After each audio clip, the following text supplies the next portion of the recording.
Years ago, a friend of mine and I bicycled across the United States. It was one of the greatest adventures of my life. It was one of the most difficult physical experiences, but it was an amazing trip. And I'd love to tell you about that whole thing in a different video because we did uh, 2,600 miles in 54 days, averaging about 49 miles a day. Our biggest trip was 114 miles, and that was towards the end of the trip when we were in pretty good shape. My friend was 44, I was 69, 68, and it was just, I mean, one of the most incredible things that we can do. We took the southern tier across the United States because it was the shortest route, and we could say we bicycled across the United States, but we started in Georgia, Jekyll Island, Georgia. And we went through Georgia and Florida and then Alabama. And the first part was flat. We decided to go east to west, which is contrary to what a lot of people believe. A lot of people think, well, the weather's coming from the west to the east, and that'll give us a little tailwind. And but there's so many advantages of riding east to west, and the biggest one for me was that the first two states, Georgia and Florida, were mostly flat. We could get our build up our strength. There was one time early in the trip that I actually so early in the trip, it was like the fourth day. My friend, his name was Sean, and I've known him since he was 14, and very kind, helpful person. Because about 4 days into the trip, I just stopped. I just sat down on the shoulder of the road, cars going by, and I just kind of laid down. And Sean said, "What are you doing?" I said, "Sean, I have no energy. I don't know what's happening." And Sean is like, uh, first of all, he used a lot of psychology on me to keep me going and to keep me going as fast as possible. Uh, and he was like, I think someone said he's like MacGyver. One time along the way, my wrist was killing me and what he called carpal tunnel. And he wrapped some cotton around my wrist and wrapped it up with duct tape and said, that'll help, And I look back on that and I'm thinking, that didn't help at all. The duct tape didn't help at all. But the fact that Sean took the time to say, let me see if we can help. And things like that along the way that he used to keep me going. One of the biggest things was he realized after probably maybe a couple of weeks that I rode faster when I was in front of him. And sometimes we rode side by side, depending on the shoulder. And sometimes I was ahead and sometimes he was ahead. And one of the coolest things we did was whoever was in the lead would yell out. We yelled out to each other all the time, soda can in the road, tree limb in the road. Whoever's in first would yell that out to wake up the guy behind and pay attention. And of all the things that he yelled at me, one time he would say, skeleton ahead.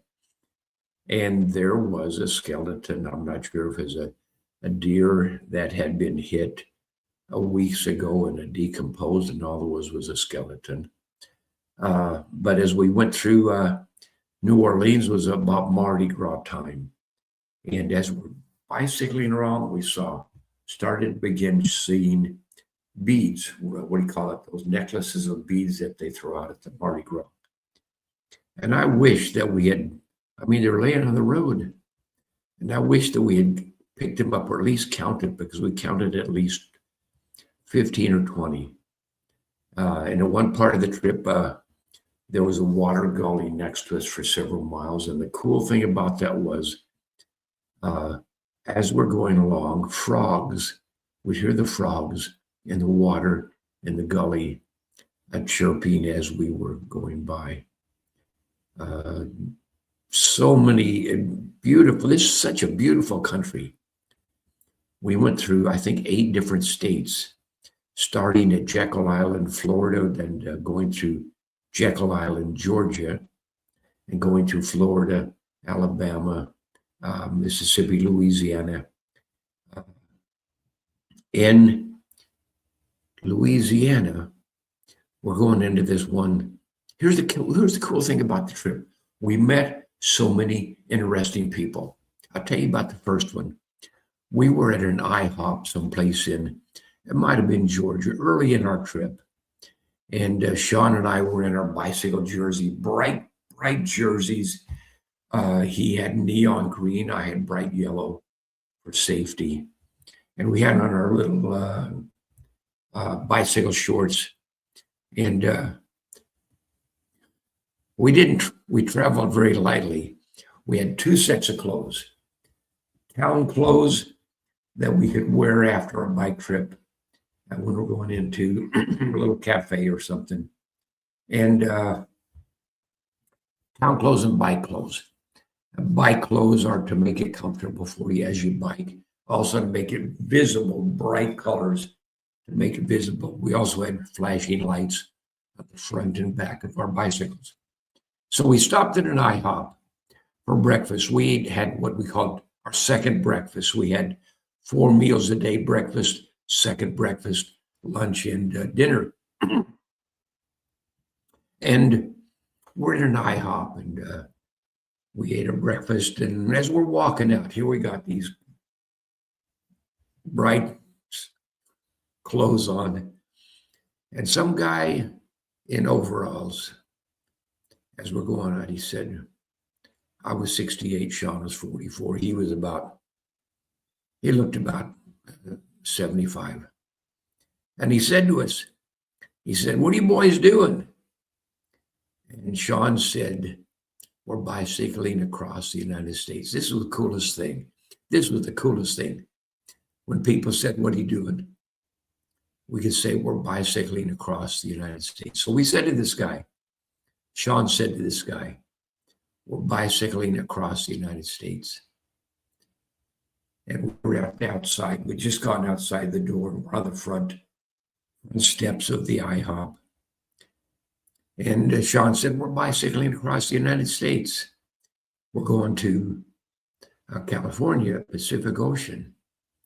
And this guy said, I don't want you to take this personally, but I think you boys are in serious need of psychiatric help. And that's when I realized we're going to meet some interesting people. And I got my camera out. Oh, my phone. I guess I took my phone. We traveled very lightly. Sean even wrote a book about how bicycling across the United States, I think he called it a lightweight bicycling. And so I realized it's going to be interesting. We're going to meet some cool people. So I got my phone out and I took a picture of him and Sean side by side as they're talking. That was the first. And I remember another conversation we had. We going through this little town in Mississippi. And we stopped at a stoplight, and there were some construction guys working on doing some planting or something right next to the intersection, right next to where we stopped. And here we are in our bicycle clothes. And one of the workers, he's digging something, he said, what you guys doing? And I said, we're bicycling across the United States. And he said, wait, I want to go with you. It was things like that made that trip exciting. We pulled into a little cafe it was in Louisiana. as we pulled our bikes up to the cafe and leaned them against the wall, and we were going in, some guy was coming out, and he said to us, he said, "You boys don't want to go in there. I already riled them up." So he was a local. Everybody was local, and they all enjoyed. I mean, they probably talking to each other from table to table in this little cafe, and he says, "What are you guys doing?" We told him what we're doing. He said, "We were going uh, west." He said, "I got a house about 6 miles down the road," and he gave us the name of the street it would cross. He said, "I've got what do you call a guest house, I guess it was." He said, "I got a guest house you guys can stay at. I got a swimming pool. You can swim in the swimming pool and get plenty of rest." We needed the rest. That was the biggest thing we needed every day at the end of the day was a rest. It was kind of him to offer. And so we went in and ate breakfast and got on down the road. And as we're heading down the road, we got to saw the street sign, and Sean pointed and said, "That is where that guy lives." And we could see a nice house and a little separate house. It was a separate little house with a swimming pool and things. And it would have been pretty cool to stay at his house, visit with him. He seemed like a really nice guy. But it was just morning. We had 50 miles, 60 miles to go that day. And we did what's called a credit card trip. We were going to camp out. Sean had a tent, and we had our sleeping bags and ground cloth and all that. We haven't had a little stove, a little burner. So we could have tented out, but on they call it the shakedown ride the night before we left,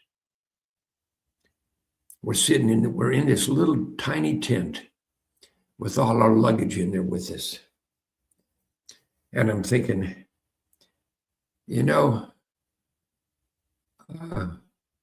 this is too close. And my mom had offered, my mother had offered. She was just afraid we're going to get killed. Several of my friends never expected to see me alive again. Because, what do you know? You're out there on the highway, bicycling, cars and trucks and semis going by 60 miles an hour. And while you're going, it is kind of scary. And my mom was worried. She said, "You guys, So she offered to pay for our motels. Thank you, Lord. Thank you, Mom. Because the biggest thing I needed at the end of the day was a comfortable place to sleep, because I probably slept, seriously, 12 hours a night. But so we was too early in the day to stop at this guy's house. So we bicycled on, but we talked about what a nice guy he was. It was really cool, that little cafe that he told us don't go in there. It was a nice cafe. I think I had, whatever we ordered, you could get a couple of sides for it. And I said, "Can we get the same side?" One of the sides was peach cobbler. So I don't know what I got, some breakfast thing, and 2 sides of peach cobbler. Oh, man. So anyway, we got on down the road, and then here's the other thing. We altered the route. We did not take the official southern route. We headed up a little bit north towards north the top part of Texas, so that Sean's wife could drive down and visit with us a couple of times. And I think she stopped in, drove down 2 different times in those 54 days. And she was at the very end to meet us with balloons and candy and congratulations as we got to Dog Beach. California, just in San Diego area. And if any of you bicycled across the United States and took the southern route, you all know where Dog Beach is. It's a popular. So anyway, we got there. I put our front wheel in the Pacific Ocean. The tradition is you put your back wheel in the first ocean you start, which is the Atlantic. And then when you get to the other end, you put your front wheel in the ocean you're going to. And we put our front wheels in the ocean, and here comes a big wave. Pretty smooth. Pretty soon, the whole bike was in the ocean. But so anyway, so his wife came down in Baton Rouge to meet us and spend the night down there, just kind of visiting and seeing how our trip was going. And each night, well, I'll tell you so much. I got so much to tell you about that trip. And the topic of this video is about warm showers, and I'll get to that in a few minutes because that really relates to geography knowledge and how geography knowledge can help lead to world peace. I'll get to that later on, but I want to tell you about so many highlights of this trip. So we got to Baton Rouge. Sean's wife, it was really cool, really cool. We had bicycled the whole day, maybe 50 miles. And his wife had driven down from Oklahoma, probably a 4-hour trip. But as we got to where the intersection was to turn towards the motel, about 6 blocks ahead of us, we're bicycling along. And Sean saw the family car pulling in down that street. His wife had got there just at the same, within 2 minutes of when we got there. So anyway, we wanted to, Sean and his wife like to go to museums. They like to go to national parks. They're really into learning about history and stuff. So we were going to a museum in Baton Rouge. Actually, we're going to the Capitol building, a real tall building. I think the governor, his office is on the top floor. And it's next to the Mississippi River. So you go to the top floor and watch the boats going up and down the Mississippi River. And but on the main floor at the entrance was the greeter, what do they call it, the greeter, the guy that says, welcome to, tells you about, gives you a little handout. And I'm not sure if we had our bicycle clothes on or not. But I guess one of the things that they do when they walk in, they say, where are you from? You got a little book you sign. And so we're talking to this guy. And coincidentally, we said, I'm so excited. I'm so excited. Here I was, 68 years old. I never thought I'd live to 60. And so I told this kid, he's about 18 years old, told him we're bicycling across the United States.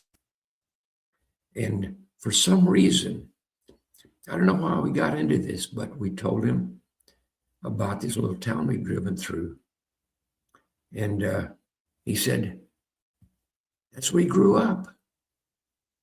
And we told him about this guy at the cafe, this guy who had a swimming pool just a few miles west of town. And this kid says, this kid at the museum in the state capitol or whatever it is, he said, I've been there. I know that guy. I know the family. I stayed at his place. I swam in his pool. I was friends with his sons. I mean, it's things like that that really excite me about life. And the other thing is, if you don't talk to people, you don't learn so many interesting things about their lives. I live in a retirement community in Arizona. You have to be 55 years old or older to live there. And one day, a guy across the alley from where I live in probably the tiniest house in the city. And the guy across the alley, his garage door was opening up. And I had just moved there, and I said, hello, how are you doing? And he said, we talked a little bit about something. It turns out that he was 99 years old. His birthday was coming up. And I'm not going to tell you, one of the things about these videos, my colleagues have told me, we got to be, protective of all the people we visit with. So when I tell you about people we've met, I'm not going to tell you their names or where they live or things like that, because you might want to go to his house and swim in his pool and tell him, oh, I'm a friend of Bob Reynolds, and he said I could stay at your pool. So we got to be careful about that. So anyway, this guy that lives across the alley, almost 100 years old. He's 101 years old now. We chatted. Turned out that he had a very, very interesting life. But you would not know anything unless you talk to people. And everybody I have had a fantastic life. Fantastic to me. But that doesn't mean that your life is not incredibly and fantastic as well. Just the fact that we're alive and we can walk and we can see and we can say hello to somebody and we can hold the door for somebody. We can be nice to people. And when I'm nice to people, it's not that. It is that I'm trying to be nice, yes. And it is that I appreciate it when they say thank you for holding the door or whatever. But the big thing is it makes me feel good. It makes me feel like I am a tribute to my parents. It makes me feel like when I do nice things to people, it's a reflection of my parents. So anyway, getting along farther in this story, we visited with so many nice people. As we're bicycling across the United States, we had our light flashing, and we might see another bicyclist coming down the road to us from a different direction. The first one actually happened in, I think it was Florida. We're going across a big bridge over a river, a big, tall bridge. And there was a bicyclist coming the other way. And we had our bicycle loaded with these backpacks and stuff, side saddles, whatever. And this lady coming along had her bicycle covered. So instantly, we both knew, Sean and I knew, this lady is bicycling across the United States. And she also knew we were bicycling across the United States. So she pulled over across the road. Here we are on the top of this big bridge. I'm afraid of heights, first of all. But we sat there and talked, and she talked about where she's going, where she started. She had actually broken her collarbone. Well, I don't want to talk about a whole lot of dangers, but you do have to be careful. But for some reason, she had swerved about something and broke her collarbone. And now she's back on her bike. She had another couple friends going with her, and we talked about her trip. And then later, it was a rainy day. Maybe we're in New Mexico, I think. And we're bicycling along. We could see a bicyclist ahead of us, a mile ahead of us, in the rain. And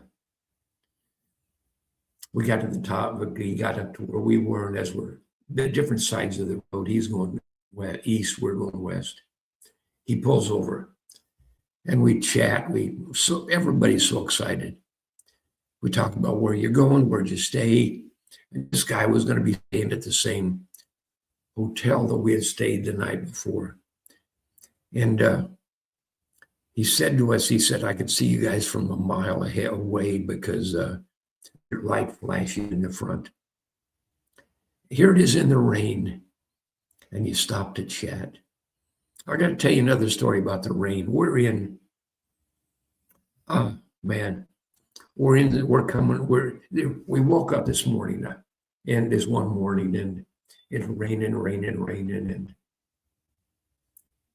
we're pushing our bicycles towards out of the motel, towards the highway. And some lady was coming out of her room, and she saw us with our bicycles. She said, "You boys are going to get wet." And Sean said, "Maybe." And she said, "Ain't no maybe about it." Things like that. Visiting with people, saying hello to people. Those are the exciting times of our trip. Just being friendly. Well,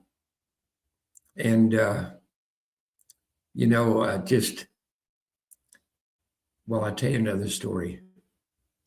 We were in a little town that had a convenience store and a gas station, a little restaurant all in one.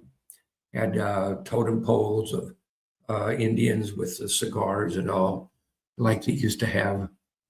And we went up to the counter in the convenience store in all of our clothes. This must have been early in the trip. And so we got up to the counter, and you order your food at the counter where the convenience store is. I ordered spaghetti and something, and Sean ordered something. And this nice, really nice young lady, she's about maybe 25 or something like that. She had beautiful fingernails,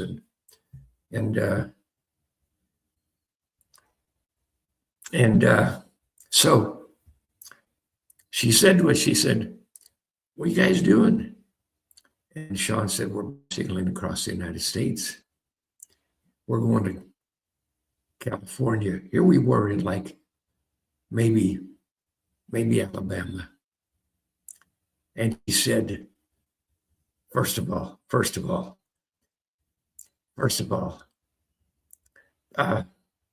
I noticed her fingernails, and I beautifully painted. And I think I made a comment about them. And so she said, "Where you guys going?" Sean said, "We're sailing to California." And she said, "What are you guys doing that for?" And I said, seriously, I said to her, she said, "What are you guys doing that for?" And I said, "So we can meet beautiful girls with beautiful fingernails." I said a lot of silly stuff. I mean, it's just fun. It's fun. And so we're carrying our trays back into the sitting area. And Sean says to me, "Smooth, Reynolds, smooth." Well, and we also, I mean, you can tell, so many people we met, and we'd stop in a cafe and visit with somebody. And so anyway, I'm gonna tell you more about warm showers. We stayed in motels. We stayed in 2 bed and breakfasts, one in Lincoln, New Mexico, and the other one in someplace in Texas. And I tell you, those were adventures as well. The bed and breakfast in Lincoln, New Mexico, we met a lot of people who were always also staying there. Good memories of these people we met. The other thing, each night as we got into the motel room, within the second day we had a routine. I, being old, got the bed closest to the bathroom. Okay. Sean, by default, got the bed closest to the air conditioner, closest to the front door. And that became our routine. And in the morning, we got them packed. We got to where we could repack in about 5 minutes. be on the road. And I'll tell you right off, toughest part of the trip, the toughest part of the whole trip bicycling across the United States was waking up at whatever time Sean set his alarm clock for. He did all the research, he did all the planning, he checked on the weather forecast, and he knew where the next motel was going to be that we could stay at. So he knew how long it was going to take us. He knew when the storms were coming through. And he said, if we're going to beat the storm for tomorrow, we got to get up at 5:30 or whatever terrible time of day was to wake up.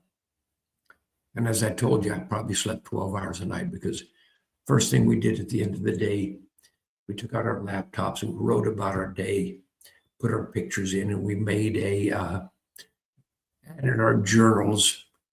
Sean's working on his journal and I'm working on my journal. And we used something called crazyguyonabike.com. crazyguyonabike.com. And that is a journal, a website where people are bicycling across the United States can put their journals in there. And so we would each put our journals in there at the end of the day about our day and our pictures, upload pictures. A really fantastic website for bicyclists to get information. Where's the laundromat in this town?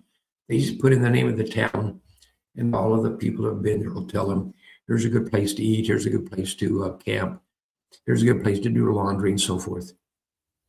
And another thing about that website, the guy that owns crazyguyonabike.com also has cgoab.com. So you don't have to type all of that in. You just do cgoab.com, I think it is, and it takes you to crazyguyonabike.com. So each night we would get into the motel, and I'm laying down in my bed because I'm exhausted. And I'm typing my journal. It took about we probably spent an hour each night writing our journal, because so much to write about, so much to remember. If you go over 2 or 3 days doing something like that, you kind of say, you forget what town you were in. You say, where was that place we ate, or where was that lake that we circled around, or where was something exciting. So every day we would write about our day so we didn't forget the high points. To me, the high point was getting to sleep. The low point was waking up. But and my mom, every night, because she thought she'd never see me again, one of our relatives would go over to Mom's house and go to crazyguyonabike.com and read the journal to my mom about what we did. And after about 7 or 8 days, Mom decided, well, maybe they won't get killed. Maybe it's going to be safe, because we really were safe. And we don't want to sugarcoat it. We don't want to give the impression that you can get out there and just bicycle across the United States. You do have to be alert. You have to be visible.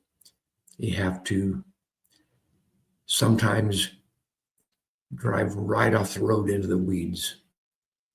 That trip, in those 54 days, there were 8 different times. We had our mirrors. We could see cars coming behind us. And if the shoulder was too thin and a car coming behind us and coming ahead of us, we knew that there's not going to be much room. And 8 different times, you get to that last second and you just off the road, into the weeds, into the gravel, what's over there. We always wore helmets. But so I don't want to give the impression that you're just going to go out there and do that, because it isn't completely safe. It is uh, challenging. But, and also I'll tell you, there's another thing happening. There's something called the Great American Rail Trail Bicycle Route. It's going to be 3,700 miles. It's going to be off highways. It's going to be on dedicated bike paths. It's going to be on places where you can bicycle from Washington, D.C. You can bicycle to Seattle, Washington, completely off roads. And it's only about 60% complete. If it gets complete in my lifetime, I hope to bicycle that again, because it's one of the greatest things I've ever done. And surprisingly, there are a lot of people bicycling across the United States.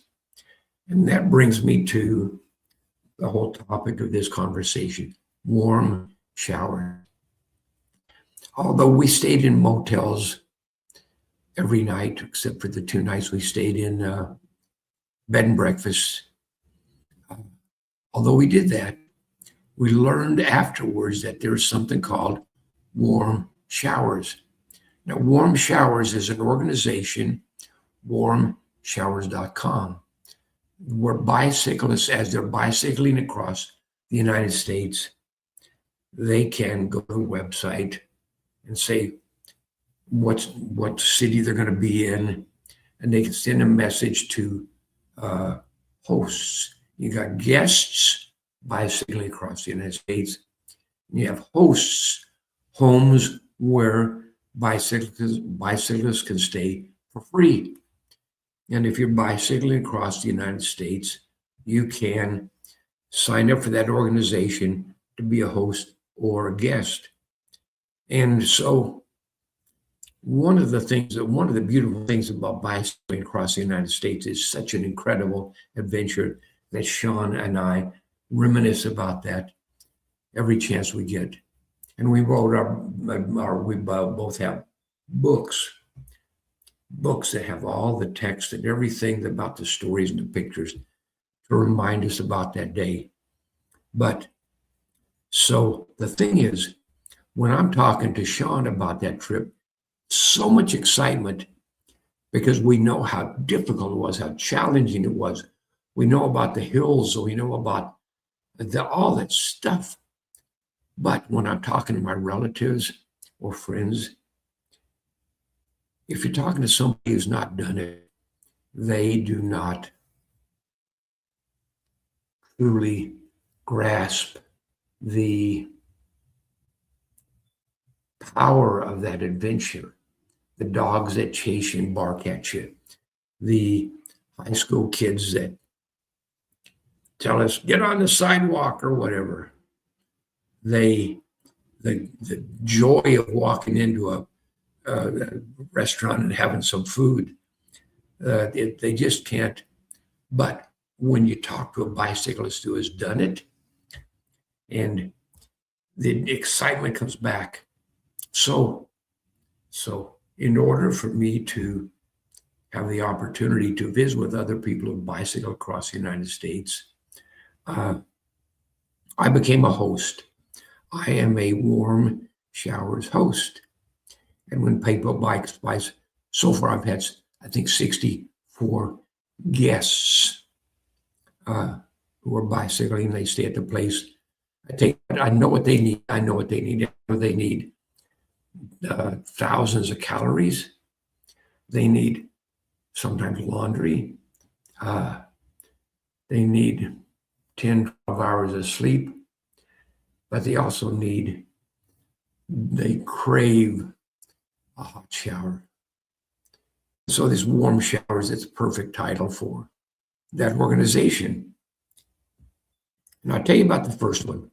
So I moved to Arizona years ago to take care of my mom. She was 85 years old, and moved here to take care of her. And I did that bike trip while I was taking a couple-month break, and one of my relatives would come over and tell my mom about the trip every day.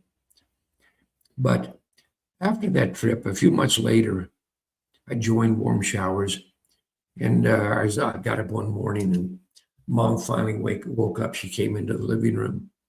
And I said to her, I said, we've got a bicyclist staying at the house tonight. And Mom said, oh, that's XX. That's exciting. Who? And I said, I don't know. She said, what do you mean you don't know? I said, it's someone bicycling across the United States, and they asked if they could stay here. And I said, sure. She said, you're letting a stranger stay at your house? I said, Mom, it's a bicyclist.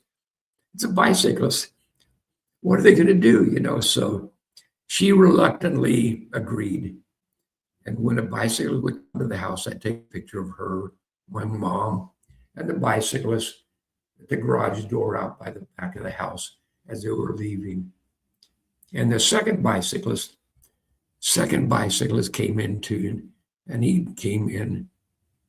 Actually, I knew where he was coming from. I knew what time he was going to be there.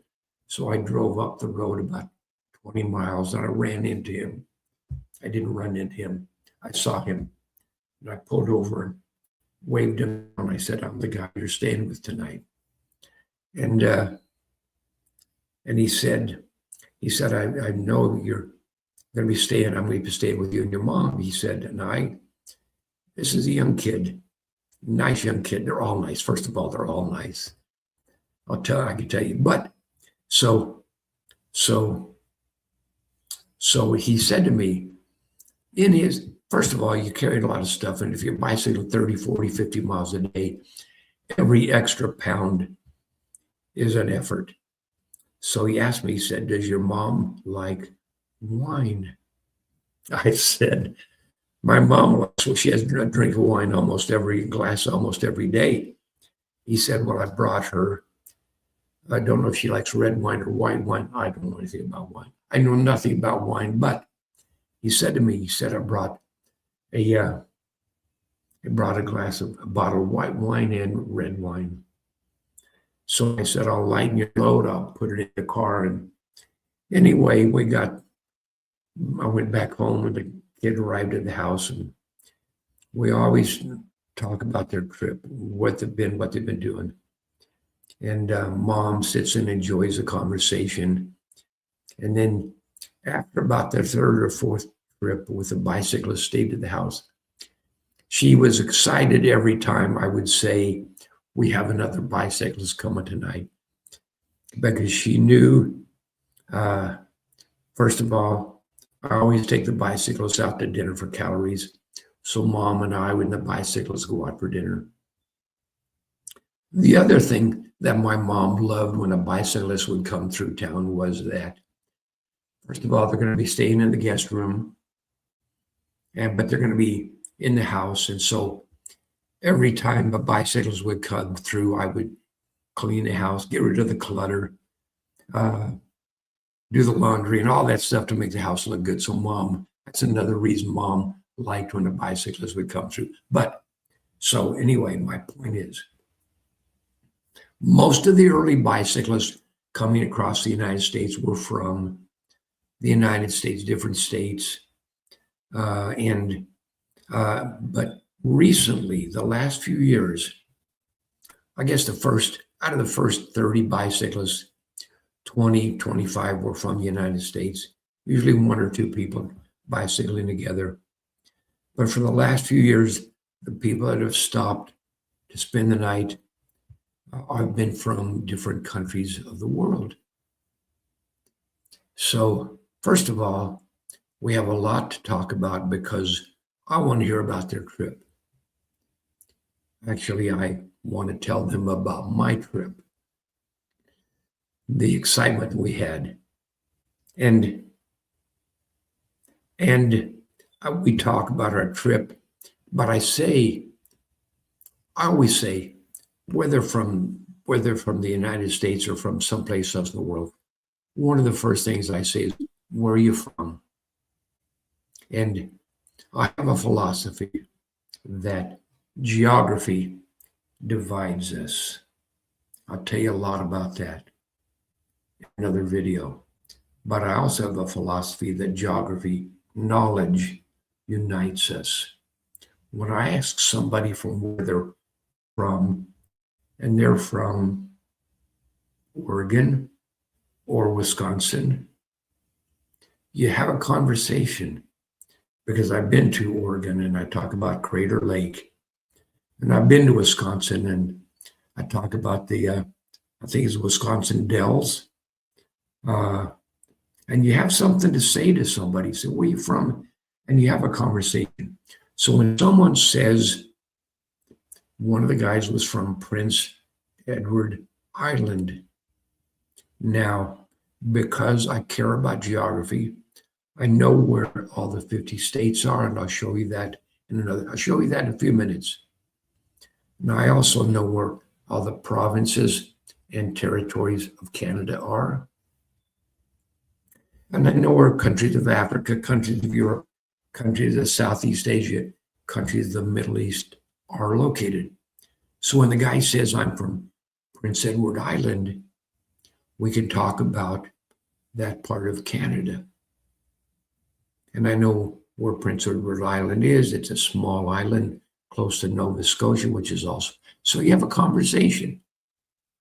And when you're from the United States and you meet someone from the United States, it's not such a big deal when someone says, oh, I'm from Minnesota or I'm from South Carolina, because it is expected that we know where those places are located, although a lot of Americans do not know where the 50 states are located. But when you visit with someone from South Carolina or Oregon, whatever, and you talk, they don't expect everybody they meet to know much about where they're from. But when you can talk about somebody from around the world, and they say, I had a guy stay at the house, he was from Holland. Holland is part of the Netherlands. And I always got confused. What is Holland and what is the Netherlands? Turns out that Holland is part of the Netherlands, just like Texas is part of the United States. So the guy said he's from Holland. And we talk about, first of all, I said, we talk about that little Dutch boy that put his finger in the dike to keep the water from the ocean to flooding Holland and the Netherlands. We talk about the tulips or whatever, but we have a conversation, and I learned that no, the dikes aren't so thin that you can put your finger through it and block the water from coming in and save the country. We talk about that little Dutch boy. We have a conversation. We also talk about, where have you bicycled when you went around across the country? And surprisingly, the 64 bicyclists that have stayed at the house, 3 of them bicycled across Sri Lanka, the island of Sri Lanka. And so you talk about the excitement, the challenges. And the first guy that stopped at the house who had stayed at Sri Lanka told me about the elephants. He got attacked by elephants. It turns out that the elephants on Sri Lanka, for some reason, they hate bicyclists. They want to charge bicyclists. And the first guy talked about how the elephant stomped on his bicycle, his backpack. So when the second bicyclist that stayed talked about Sri Lanka, I asked him about the elephants. And so you have a conversation. And when someone stops at the house and says they're from Czech Republic, Belarus, Ukraine, wherever they're from, Bangladesh, when they say I'm from Bangladesh, and you can say something nice about Bangladesh. First of all, you're showing them respect. You have something you talk about. You can be nice. You can be an ambassador for world peace. I want to get into some other things here. I want to talk about, first of all, I'll tell you a little bit about my warm showers. I take them to, back before the pandemic, we had a buffet in town, all you could eat. And I used to count how many plates of food these bicyclists would eat because they needed all these calories. And I made sure if they needed laundry, we could do laundry for them and get them started with fresh clothes.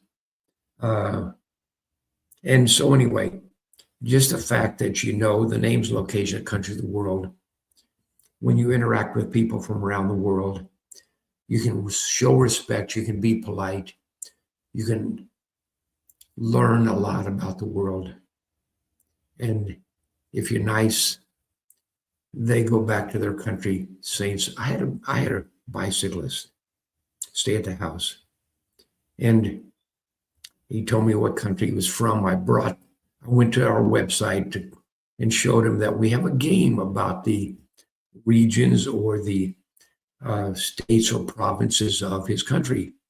And he taught me how to pronounce those different states. And it turns out he's a teacher. He's a substitute teacher. And he went back to his country and told them about this guy in the United States that knows about our country. And I became, just by the fact that I knew where he's from, I became a big part of his lectures to his students about the United States. Because all you have to do, you don't have to become lifelong friends with somebody. You don't have to take them out to dinner and the movie and all that stuff. Just have general human kindness to each other.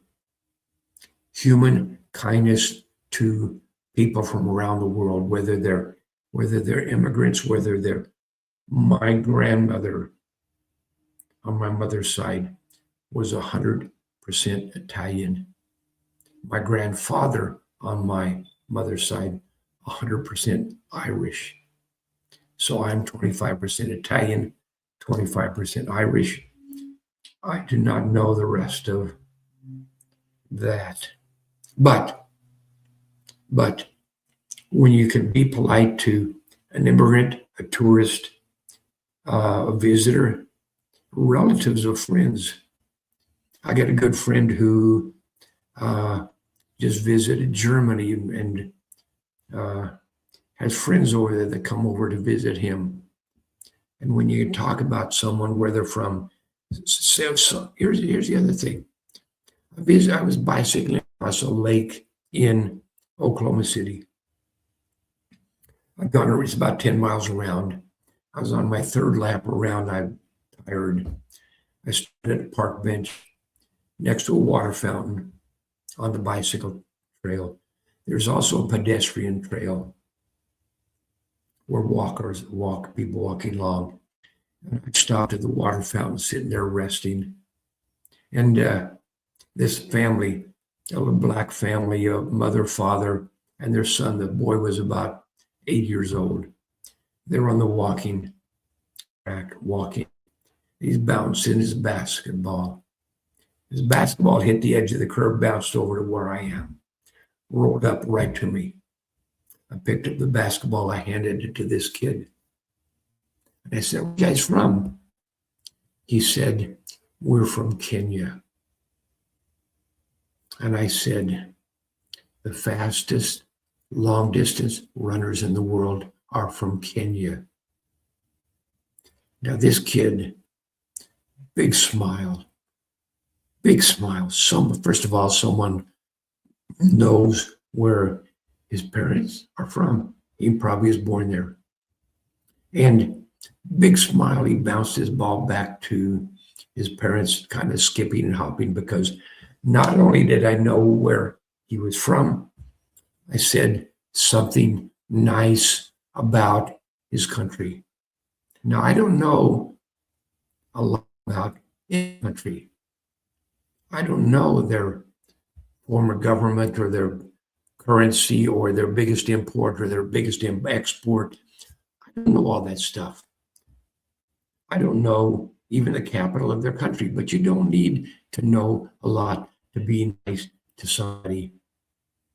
You don't need to know a lot to, I'm going to do something here real quick. I'm going to put that on the screen. I'm just learning how to do this, learning how to live stream and tell you about why I believe that geography knowledge is so important.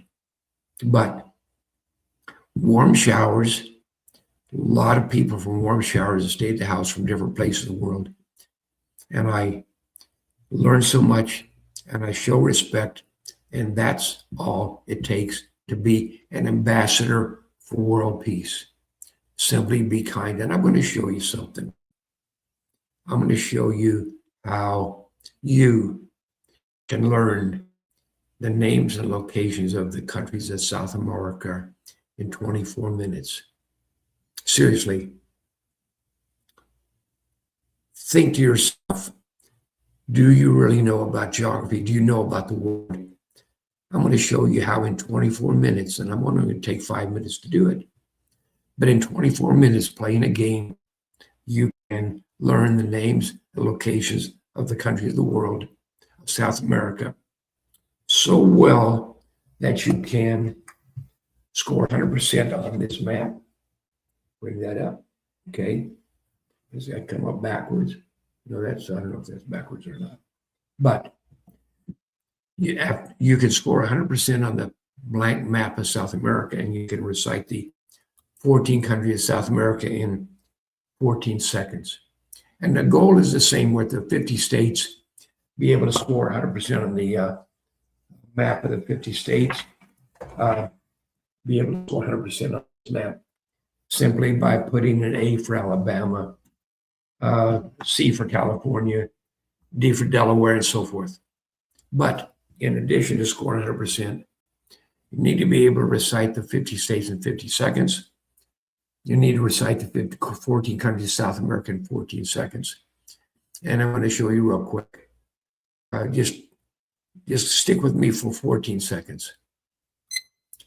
Argentina, Bolivia, Brazil, Chile, Colombia, Ecuador, Falkland Islands, Prince of Guyana, Paraguay, Peru, Suriname, Uruguay, and Venezuela. That took 12 seconds. I beat the clock. And when you can do that, and when you can recite the countries in South America in 14 seconds, when you can recite the 50 states in 50 seconds, when you can recite the countries of Africa in 50 seconds, or the 19 countries of Middle East in 19 seconds, you retain the information and you can have a conversation to show respect to people from around the world. So I want to show you how the system works. And I'm going to tell you, what I'm going to show you is free. Free this week. I'm going to go to, yes, okay, let me figure out how to do this. Stick with me because I'm not the best live streamer. Okay, first of all, I'm going to collapse this because when let me do this, and let me see what it looks like on, okay. I think this is showing up. Okay, so here is how you get to our free games. We've got several games that are free this week. First of all, you go to clickandlearn.fun. You click this thumbnail that says free this week. I'm going to click there. And I'm going to show you how you can learn the countries of South America in 24 minutes. You can follow along. If you go to click and learn, I'm going to collapse this and show you again. Go to clickandlearn.fun. Click the button that says free this week. And then you click this thumbnail. This is a game where you race the clock. I'm going to click single player. I'm going to show you how the system works. First of all, you could hear, we do have voice on here, but I'm going to turn the voice off. I want to click go, and I'm going to show you how the software works. It asks for Argentina. The question is at the top. There's 7 buttons on the screen. One of these buttons is Argentina. When you click the correct button, watch what happens. You get a green light. The button disappears. Now there's only 6 buttons on the screen. The question changed to Bolivia, and you're racing the clock. You've only got 10 seconds to do this, and this part is free. You can go there. You or your friends or your classmates or your kids or your whatever, you can go there. You go to clickandlearn.fun, click the thing that says free this week, and you can play whatever games we have up there this week. Back to the game. It asks for Bolivia. Notice when I get it correct, I get a green light. The button disappears. Question changes to Brazil. We're racing the clock. We're already 36 seconds over the limit. It asks for Brazil. If I get it wrong, let's say I click this button. It says, got a red light. Notice I got a red light. And it says, sorry, you clicked on Colombia. Okay, so I know that is Colombia. You'll learn even when you click the wrong button. Okay. Still asking for Brazil. Okay, maybe this is Brazil. Oh no, that's Chile. Maybe this is Brazil. No, that's Ecuador. Okay, you're still learning. Okay, maybe this is Brazil. Okay, that's Brazil. Question changed to Chile. Watch what happens if I go 5 seconds without clicking the correct button.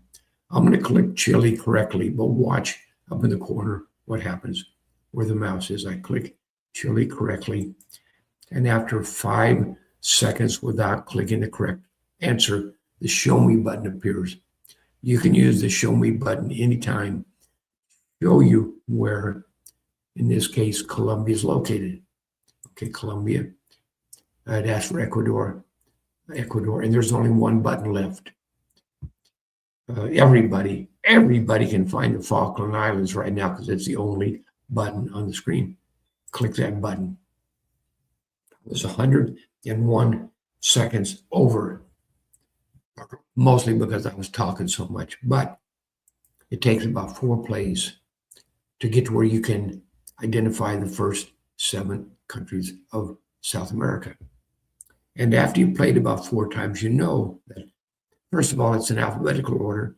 It's going to be in the same order each time. It's going to be Argentina, Bolivia, Brazil, Chile, Colombia, Ecuador, Falkland Islands. So once you've played a few times, you know that after you click Argentina, get the mouse up to Bolivia, over to Brazil, back down to Chile, Colombia, Ecuador, Falkland Islands, and I beat the clock by about 3 seconds. I did that in about 7 seconds, okay? And now there's a couple of choices. If you're not real confident that you should go into the next level, which is the next 7 questions, you can click the replay button and replay over and over till you're confident. You can go to the next level.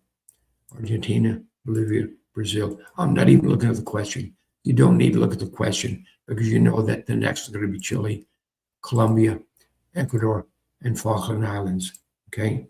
1 second over. And now, without looking at the questions, we're going to fly through this. And you can look at the timer up at the corner and see if I'm going to beat the clock, and if I beat the clock, by how many seconds. I'm going to attempt to beat the clock by 5 seconds right now. So you can watch the clock, and I'm going to fly through this. Argentina, Bolivia, Brazil, Chile, Colombia, Ecuador, Falkland Islands. I think I beat it by 4 seconds. If you were watching, you can see what I did. And now that I've mastered the first level, you go to the next level. We reinforce. You have to review Argentina, Bolivia, Brazil, Chile, Colombia, Ecuador, Falkland Islands. And now you have 7 new questions. It works the same way. It asks for French Guiana. Well, I don't know. Is this French Guiana? No, that's Venezuela. I got a red light. Is this French Guiana? I got a red light. That's Guyana. Okay. I can use the Show Me button. Okay, that's French Guiana. It asks for Guyana. I just clicked this. This was Guyana. Okay, Paraguay. Paraguay, is this Paraguay? That's Uruguay. Okay, this is Uruguay. I can use the show me button. That's Paraguay. Okay, Peru. I played this 4 times already. I know this. Suriname. This is Uruguay and Venezuela. I did not beat the clock at 26 seconds over, so I replay. And after about 4 more plays, you can fly through Argentina, Bolivia, Brazil, Chile, Colombia, Ecuador, Falkland Islands, French Guiana, Guyana, Paraguay, Peru, Suriname, Uruguay, and Venezuela. And I beat the clock by about 8 seconds, I think it was. We're racing the clock. You get your adrenaline going. You have to focus in order to beat the clock. You got to get rid of, what do you call it? Distractions. You got to turn off your phone or whatever you need to do. But after you play that, and that would take about 8 plays to play that first level 7 question and then 14 questions. And now when you master that, the next mode is random order. Okay. Click the go button. In random order, all the questions are on the screen. It's going to be in random order. As for Colombia, I know that Colombia is connected to Panama. Colombia. That's for Brazil, big Brazil. We're racing the clock. But because the questions are in random order, we give you more time because you do have to look at the question. You have to say, oh, the question is Bolivia, and you click Bolivia. Oh, the question is Venezuela, click Venezuela. Okay, let's go to this Peru, Argentina, Guyana. This is French Guiana. This is Guyana. Okay, French Guiana, random order. Chile, looks like a tall, red hot chili pepper, green or red. Okay, that's for Ecuador. Ecuador is kind of on the equator. Paraguay, I know where that's at. I've played this 8 times. Uruguay, Falkland Islands, and the only one left is Suriname. I know that. 21 seconds over. You replay over and over and over until you can beat the clock. Okay, let's do this again. Without talking, without side talking. I do say the names of the country when I click. That is important. That's for Peru, Suriname, Falkland Islands, Venezuela, Colombia, Brazil. The buttons are disappearing. Ecuador, Chile, Argentina, French Guiana, Guyana, Paraguay, Uruguay, and Bolivia. I beat the clock by about 4 seconds. Okay. It takes several times to play in order to beat the clock in random order. And now that you beat the clock, now we go to the test mode. Click the go button. All the questions are on the screen, all 14 or 50, how many ever is in your game. With Texas, all 254 buttons are on the screen. When it asks for Angelina, when it asks for Bowie County, when it asks for Archer, Armstrong, Atascosa, Austin, and so forth. All 254 buttons are on the screen. Now, here's the difference. In test mode, we're not racing the clock. In test mode, the show me button does not help. In test mode, the button does not disappear when you get it correct. It asks for Peru. I do get a green light. Okay, it tells me that's correct, but the button does not disappear. It asks for Venezuela. I'm going to get 100%. That's the goal of our system. But the goal is not to get a C or a B or a B plus. The goal is to get 100%. With our system, whether you're 79 years old and whether it takes you a full 24 minutes, or whether you're in 4th grade, how would you be 10 years old? Whatever. And you might only take you 10 minutes. I visited with 2 kids in Los Angeles a month ago. One was 14, one was 12. I showed them how the system works. And then I told them, let's play the game. They got into this game, and seriously, if I said it took 5 minutes, that'd be an exaggeration. It took both of these boys about 3 minutes to fly through this game. I'd shown them how it worked. They're racing the clock, get their adrenaline. Okay, here's the other thing. It also tells you how many questions I've answered. We're not racing the clock. Questions changed to Venezuela. I get it correct. It changed to Argentina. I get it correct. Uruguay. Get it correct. Okay. But the thing was, I timed these boys after we played for about 3 minutes.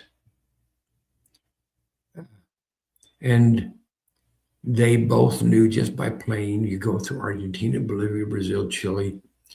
And it might have taken them a few times to get to where they could do it in alphabetical order. And I get an email from their mom occasionally telling me how they're doing.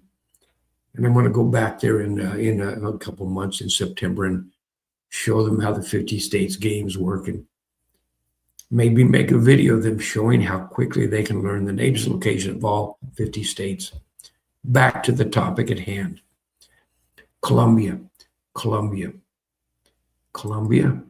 Guyana, this French Guiana, this Guyana, Falkland Islands. Okay, down here I got a green light. French Guiana got a green light. Paraguay, and I'll tell you a clue sometime about the difference between Uruguay and Paraguay. How I know the difference. Paraguay, Chile, Suriname. Suriname is in the center between French Guiana, Guyana, Suriname, Ecuador. Ecuador is on the equator. Bolivia. Right now, I've answered 13 questions. Watch what happens when I click the last button. It asks for Brazil. I click Brazil, and it shows me green lights on all of these. It showed me 100%. And it also presents this button where I could click that button and give me a certificate showing that I scored 100% on South America, July 7th. And it shows my user ID and my avatar. Okay, so I'm going to exit. A couple ways you can exit. I click this button, or let's say you're in the middle of a game and the bell rings and you got to go to the next class. You don't have to wait for this button. You don't have to finish the game. You can use the exit button up here, and that brings you back to clickandlearn.fun. Let me go to here, and I'm going to show you, what am I going to do? I'm going to go to this. Okay. And on the screen, what are we seeing?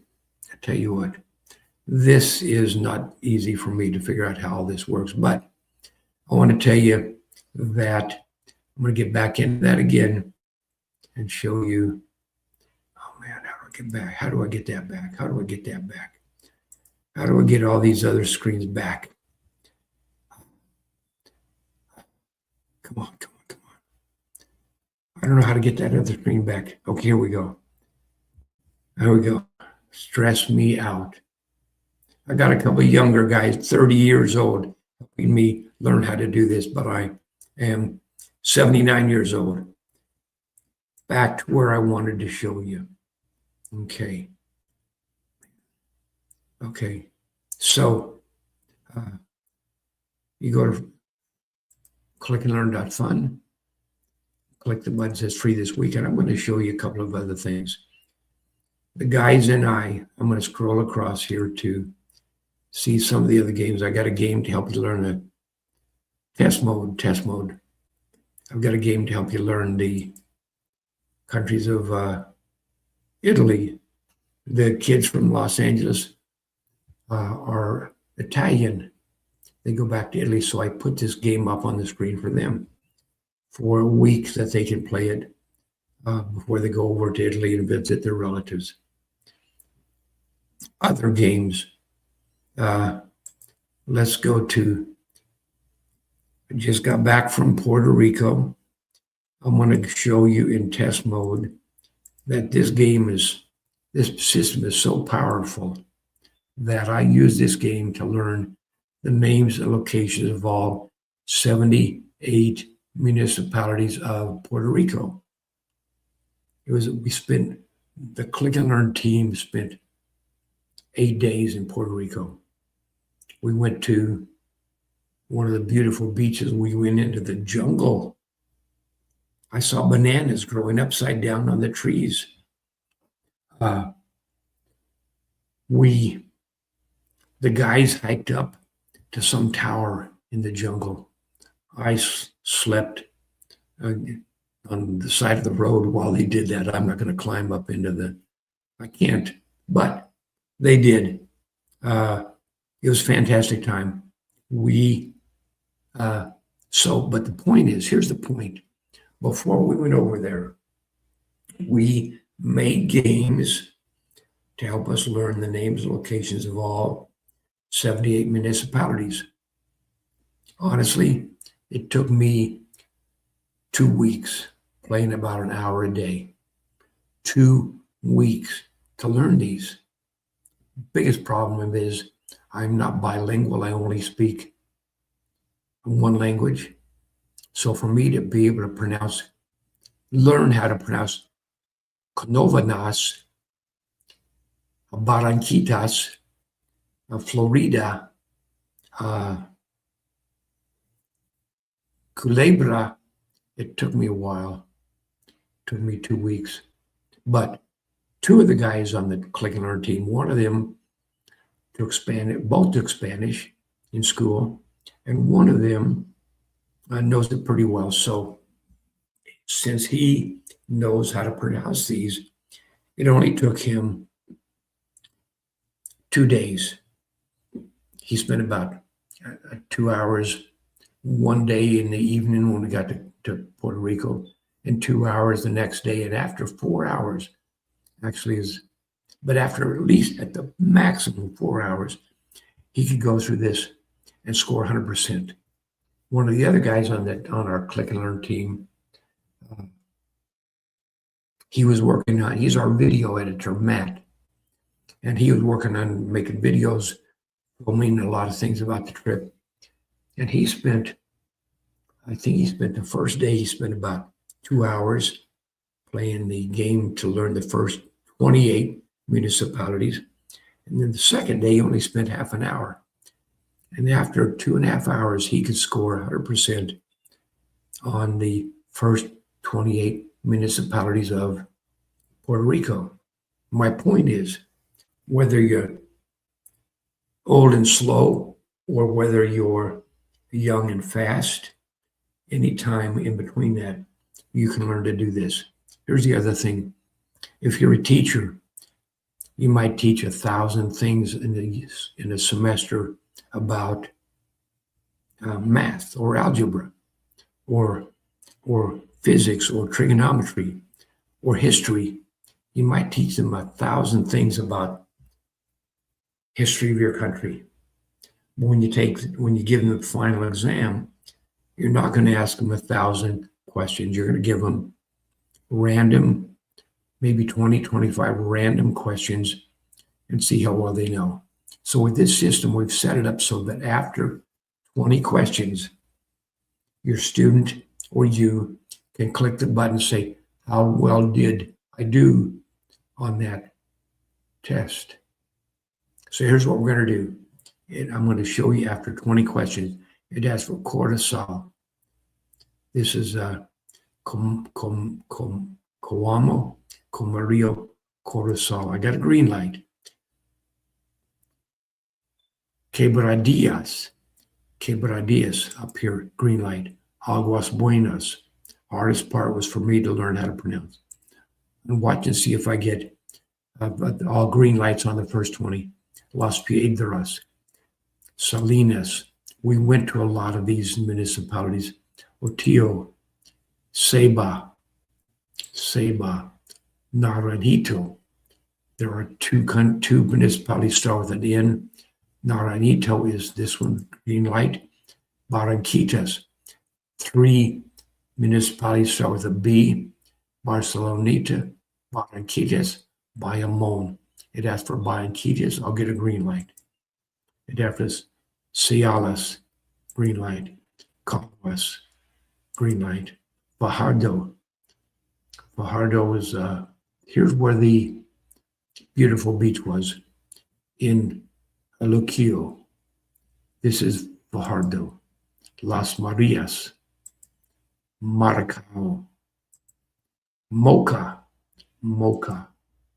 Arecibo, Calle, Aguadilla. I've answered 18 so far. Watch what happens up here when I answer the 20th one. Trujillo Alto. This is Toa Alta, Toa Baja, and this is Trujillo Alto. Green light. The last one of the 20. Watch up here in the corner.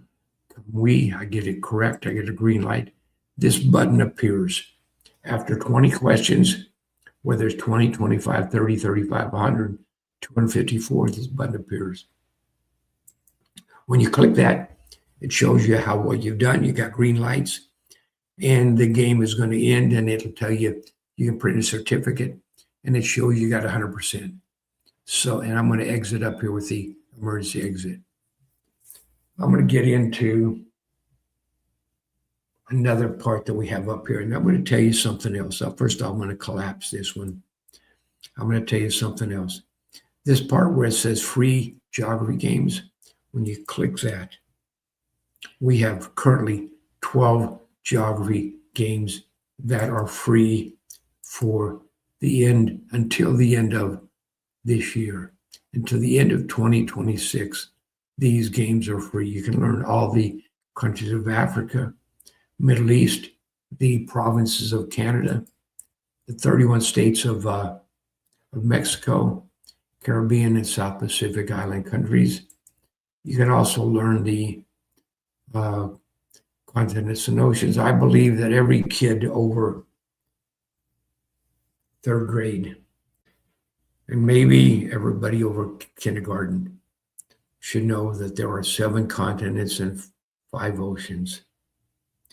Every book. So we have a game for that.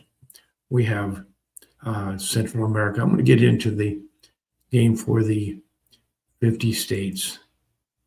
I'm going to click. Let's go right to, I've already shown you how it works.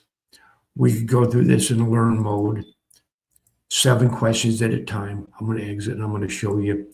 We could also go through that. I click that thumbnail. I'm going to switch to review mode and click single player. We could also go through it with all buttons on the screen. Alabama, Alaska, Arizona, Arkansas, California, and so forth. And we'd give it, I think we had 110 seconds to do that. I'm going to exit from that. I'm going to get right back into that. You can also play the game in test mode. In test mode, single player, and I'm going to click go.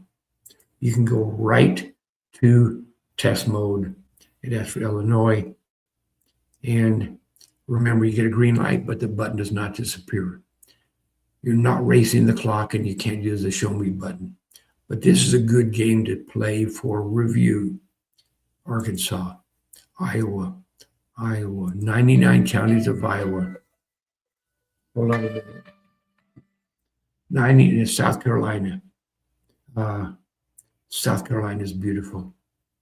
Their license plate used to say, smiling faces, beautiful places, I think is what it was. Okay, anyway, South Carolina. What did I do? I clicked on Georgia.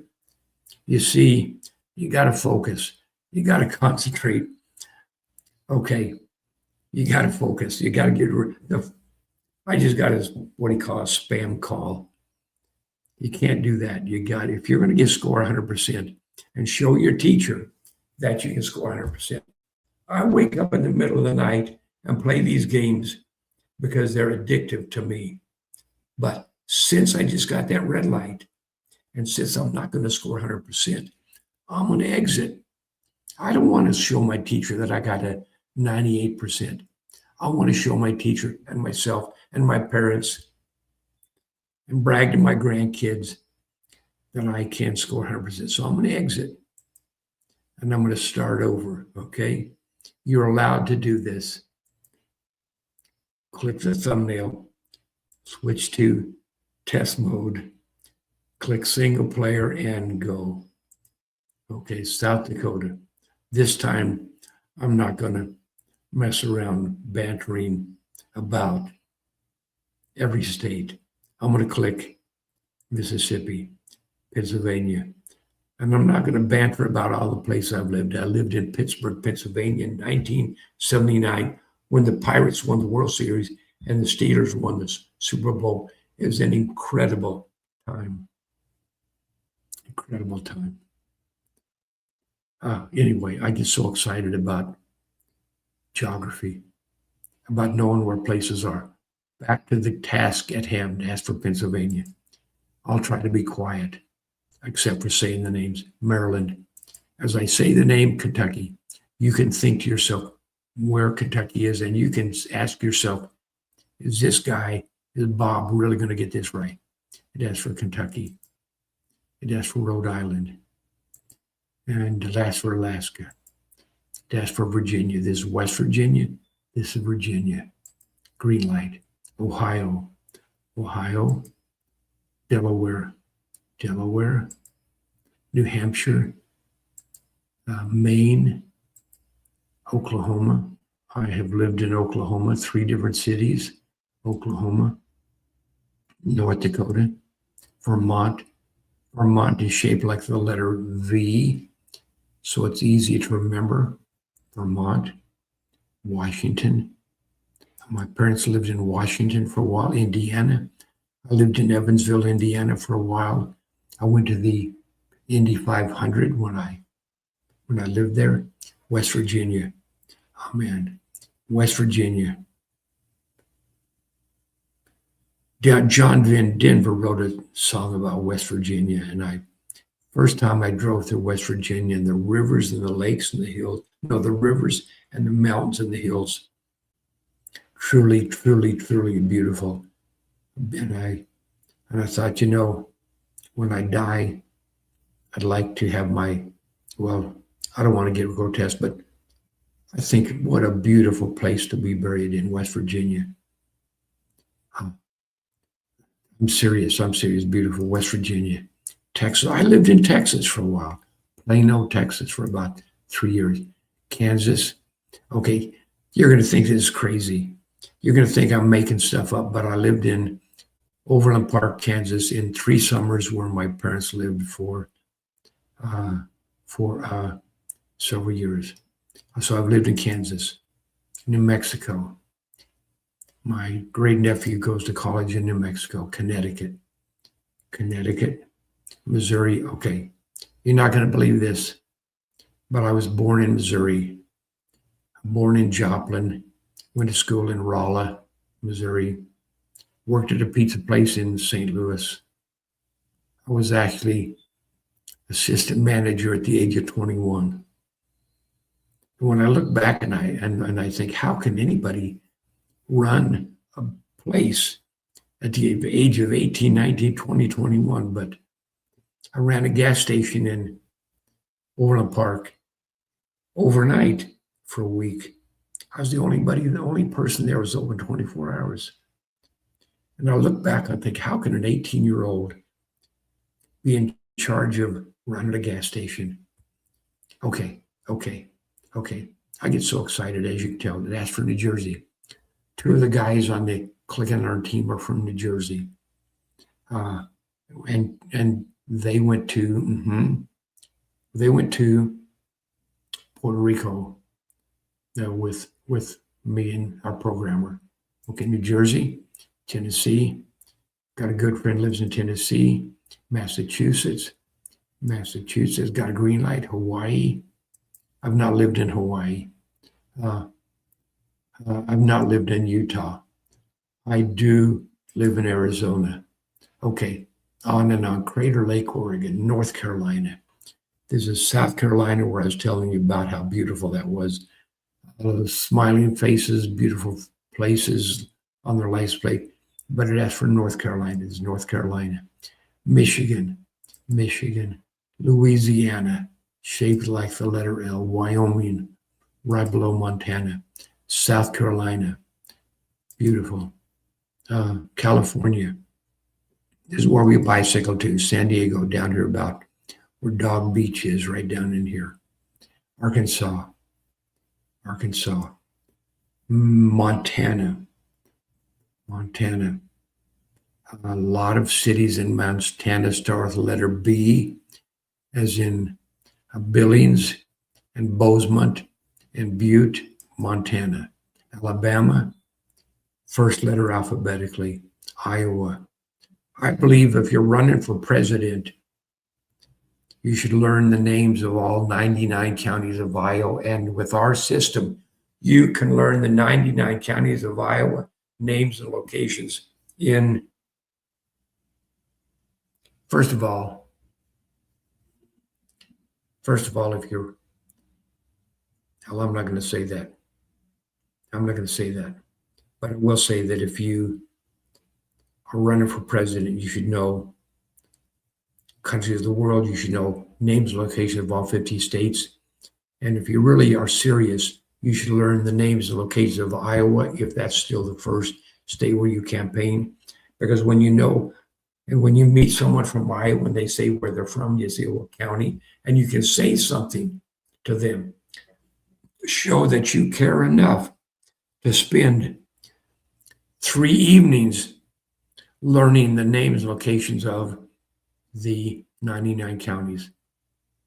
But I also believe if you're running for president, that you should learn the names and locations of the 58 counties of Texas, and you should learn the names and locations of the 254 counties of Texas, because that's where most of the what do they call electoral college votes are from. And if you want to get people to vote for you, you got to show that you care.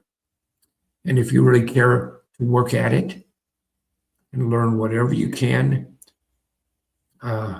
If you're going to run for governor of Texas or state, anything, if you want to work on the highway, okay, I'm not going to get into it. If so many things you can do with this system. Back to the task at hand. It asks for Iowa. I got to get these right. Iowa. It asks for Idaho. It asks for Colorado. It asks for Minnesota. I've been to the Mall of America in Minnesota. Wisconsin. I'd love to live in Green Bay, Wisconsin for football season 1 year. Okay, anyway, Wisconsin. New York. Georgia. Nevada. I've answered 47 so far. Let's see if I can get the next 3 correct. Illinois. Yes, as you might guess, I've lived in Illinois. North of Carbondale, a little town of Pinckneyville, Illinois, and a small town. But here's what I learned about America, or being nice to people. You can make friends in a big city like Dallas or Pittsburgh. I made friends in Pinckneyville, Illinois. And it's small enough that you get to where you don't know everybody's name, but you know that these are the people at the cafe. This lady runs a bakery. This is a bowling alley where a lot of people congregate. This is the Dairy Queen. This is, and you get to where you know everybody. I knew the mayor. I had rented a mobile home from someone who was running for mayor, and he became mayor. Anyway, back to the task at hand. I've answered 47. If I get the next 3 correct, Illinois, it asks for Nebraska, it asks for Florida, and watch what happens. I got 100%. It says 100%. All these buttons are green, and I get the little thing that says you can print a certificate by clicking that button, and it says whatever my user ID is. Right now, you're doing this for free. You don't have a user ID, but if you sign up, and I want to tell you something about signing up. It only costs, I think it's $20 a year, less than $20 a year for you to sign up and have access to over 2,000 games. And when you click this button to print the certificate, it would show your, whatever you put in as your first name. You can put in Superman as your first name, or you put in your nickname. It doesn't matter, because we don't keep any of your personal information. But you can put I might put Bob or Robert or whatever as my first name, and the certificate would show that Robert scored 100% on the map of the 50 states on July 7th. So you can print that. You can put that in your virtual portfolio for when you apply for a job, whether it's in high school or anything. And so many things you could do with this system. You could learn, okay, if you click that, it would upload a certificate to your download file, whatever that is. And then you could collect those. Okay, I'm going to exit up here. I could replay, but I'm going to exit.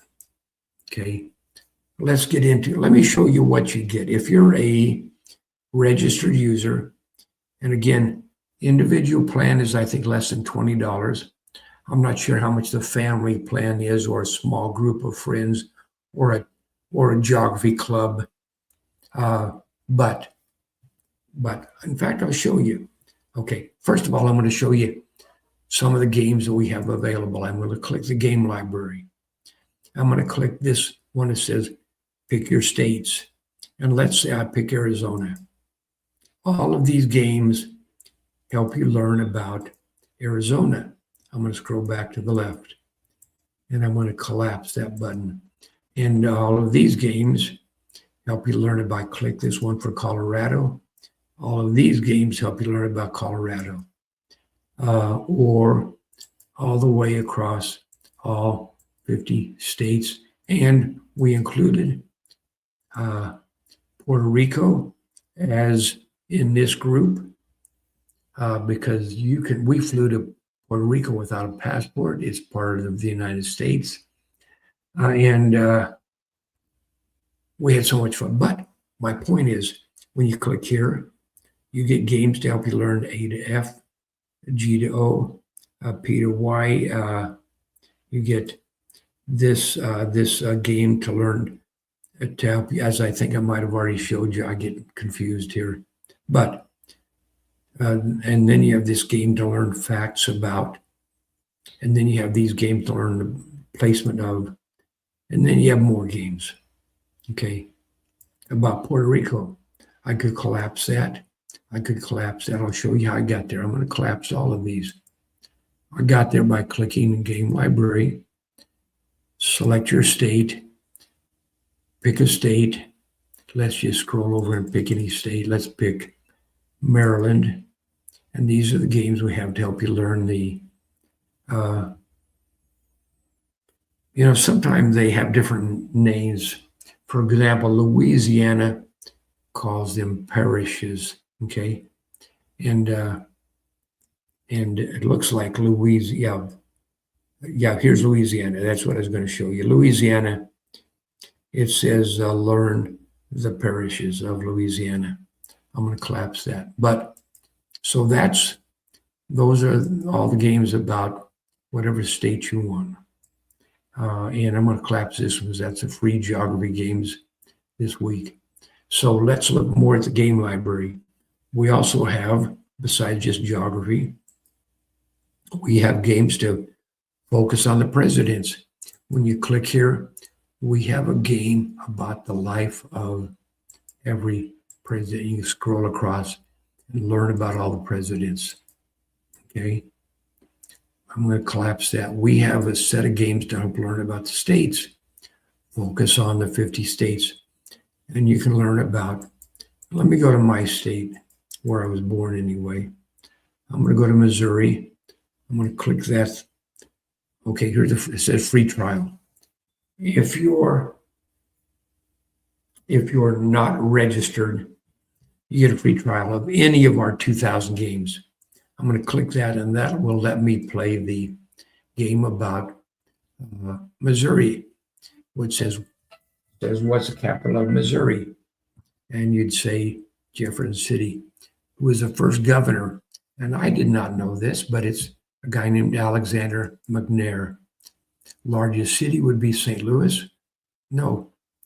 Largest city in Missouri? I thought it was St. Louis. Maybe it's Kansas City. Okay. The state nickname is the Show Me State. Number of counties is 114 counties, plus St. Louis City is separate from the county. These are things you learn. Admitted to the Union in 1821. The highest point is Tom Sauk Mountain. I did not beat the clock. I would replay over and over, and then I'd get all 14 or how many of the questions. I'm going to exit because I'm just showing you how, okay, here's what I want to show you. Let's say you want to learn anatomy. Let's say you want to learn a periodic chart. You could play this game. See what games we've got in here for that topic. Okay, several, I don't know, I guess that's 12 games. Let's say we play this game. For free trial, you can play the first 7 games to see how it works. Number 1 is hydrogen. Number 2, the question is that hydrogen, helium, lithium, beryllium, is that correct? Beryllium, boron, carbon, and nitrogen.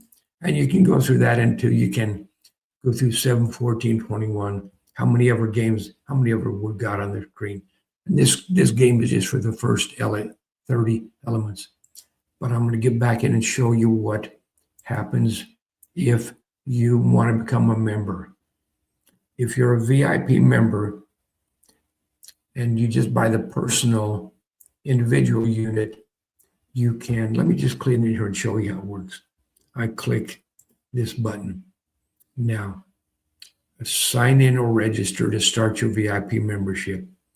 And if you're a new member, existing members sign up. If you're a new member, I'm a new user, you put a user ID here. Let's say my user ID is Banana Bob. Because one of the things I learned about bicycling across the United States, we ate a banana at least every day. And now let's register. I want to register. It's going to ask you some questions, your first name. Again, you can put in your first name. We do not ask for personal information. I can put in my college nickname. It asks for year of birth. And the reason we ask for this is because we can suggest games that might be more adult, like learning chemistry or algebra. For me, algebra was a lot of fun. Anyway, I'm going to put in my year of birth. And I'm going to put in a zip code. And I'm going to put in my real zip code. You don't have to put in your real zip code. Put in whatever you want. And now you create an avatar. Your avatar is your password. Now, I could click this button and say, make one for me, and it would pop up an avatar. But I'm going to make a personal one. I'm going to bring a face over. I'm going to bring up some eyes. Here's some eyes. I move around wherever I want them on the screen. And I'm going to get some, look at those teeth. Drag over some teeth. And let's put some, I'm going to scroll down. I'm going to put this one on. I'm going to, whatever that is. I'm going to put that hat on. I'm going to put that on wherever I want that to be. And now you get to add some extra. I am going to add, I can scroll up and add any of these extras. I'm going to add, I look kind of like a mean guy, but I'm really a nice guy, so I'm going to bring ice cream over. I'm going to put an ice cream cone there. Okay, that's my avatar. Okay, you can create an original avatar by scroll up and down and find the face you want. I could have put on glasses like that or whatever. And instead of, let's see what that does, instead of the ice cream cone, but I'm going to put on the ice cream cone. Okay, so that's my avatar. You have to remember your avatar because that's your password. Okay, now I'm going to click save. I save the avatar and then I say register. And it's going to ask me, I'm going to skip this because it's going to ask you some personal information about, first of all, you don't need to register with Google. I'm going to skip that part. Now it says, what level do I want to register at? Do I want to be an individual for $19 a year? $19 a year. I can't buy 3 Happy Meals for $19. But for $19 a year, you get access to the system, 2,000 games. You can play all these games day and night for less than $20. And or a family with, here's the difference. An individual can play all the games. The other levels let you also create your own games, and that is a powerful, powerful system. When we were going to Puerto Rico, I got in and created games because that's what I want to learn today. And I've created games about the life of my parents. So I remember the year when my mom's birthday was, where she was raised, what her favorite toy was, things that you want to learn. But okay, back to the topic. At the upper levels, depending on, for example, if you're a teacher and you want to create a game, monitor your students, see reports on how your students are doing, watch your students play. We have a feature that you can watch their scores as they play. You can create games. You can share games with your students. If you're a parent, you can create games for your students. Your children can create games. If I'm going to do a book report in my class, I can create a book report about something. I don't have any books on my table right now, and I can share that book with my classmates. If I'm a kid and I want to create a game about dinosaur or Pokemon, I can create a game about Pokemon and share that game with my friends. My friends can create a great game about Thomas the Tank, identifying the different cars or whatever. If I am a granddad and I want to create a game to help my grandchild learn about, I don't know, state national parks, you create that with all of these other levels. But for this example, I'm just going to show you what happens when I, by the individual, click there, and it says I can do it either yearly, which is $19, or monthly, and I guess that's $3 a month. Well, that'd be $36 if you bought it monthly, but its best value is $19 if you buy it individually. And do you want to auto renew or not? And here's with me. I'm gonna tell you something real personal about me. I do not like advertisements, and I do not like when I sign up for something and use it for their free trial, and it says after a free trial we automatically charge you. When I want to be able to, and when I want to cancel something, I don't want to have to go through all these conversations with all these people telling me, "Oh, here's a special deal. Oh, if you stay with us, we'll give you a discount." All this stuff. No, when I want to cancel, I want to cancel. Here's something about our system. When it says auto renew, yes, it auto renews to your PayPal account.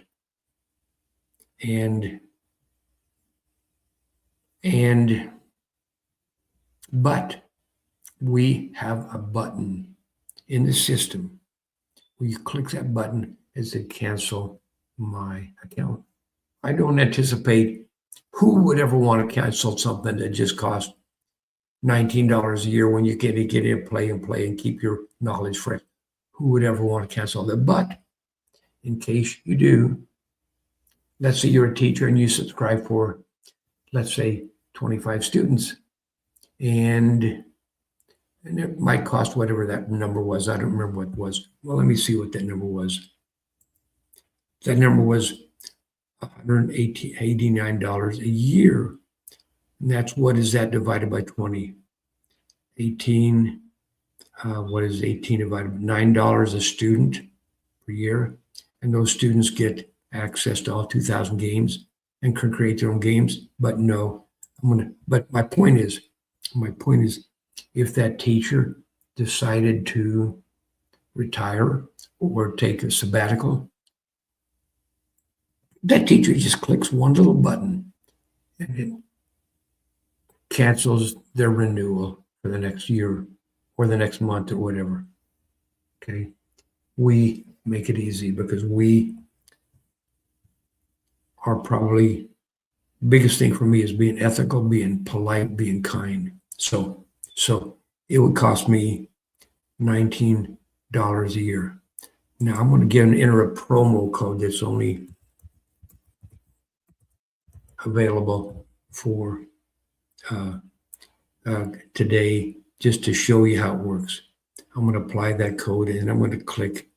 Well, how does this work? There we go. Continue to checkout. I click that, and it would tell us we've got an individual. The amount is free because of our code for signing up today. It's for 1 year, and auto renewal is yes. When I click confirm, well, welcome Zoot. You are now a new member and have full access to everything on this site. Well, let's see how that works. Okay, let's see how that works. Well, it shows up at the top right corner. Here's the avatar that I created. Remember the mean looking guy with the white hat and the ice cream cone? Here's my user ID. Let's see what happens when I sign out. I'm going to click Zoot and sign out. Okay. Now, we're back to Click and Learn Fun, where if you want to play any of these games, I tell you, this is my favorite game. If I wanted to play that, I could do a free trial. But since I exited, since I'm a registered user, I just click sign in, put in my user name, which was, what was that? Was my new username? Okay, it was Banana Bob. Let me type that right. Okay, let's see if I'm doing this right. And where's the mean looking guy with the ice cream cone? Here he is here. That's my password. You have to remember that. Okay, I click that and then I click sign in. And here's the other thing. If you're under 14, we do not want you to have to enter any information like your email address or your phone number, any credit card, nothing like that. And if you are a user, you can always skip for now. Okay, and this will encourage anybody who is, I'd say, under 21. You don't have to, but if you're a teacher and you create games and you forget your avatar and you forget your password, or you're a parent and you create games for your students and you forget your avatar. I forget my avatar occasionally. You will email us and you'll say, I have forgotten my avatar, and we'll say, what's your email address? And we'll look it up and we'll know that with your email address, here's your user ID and your avatar. We'll be able to send that to you and you can regain your access.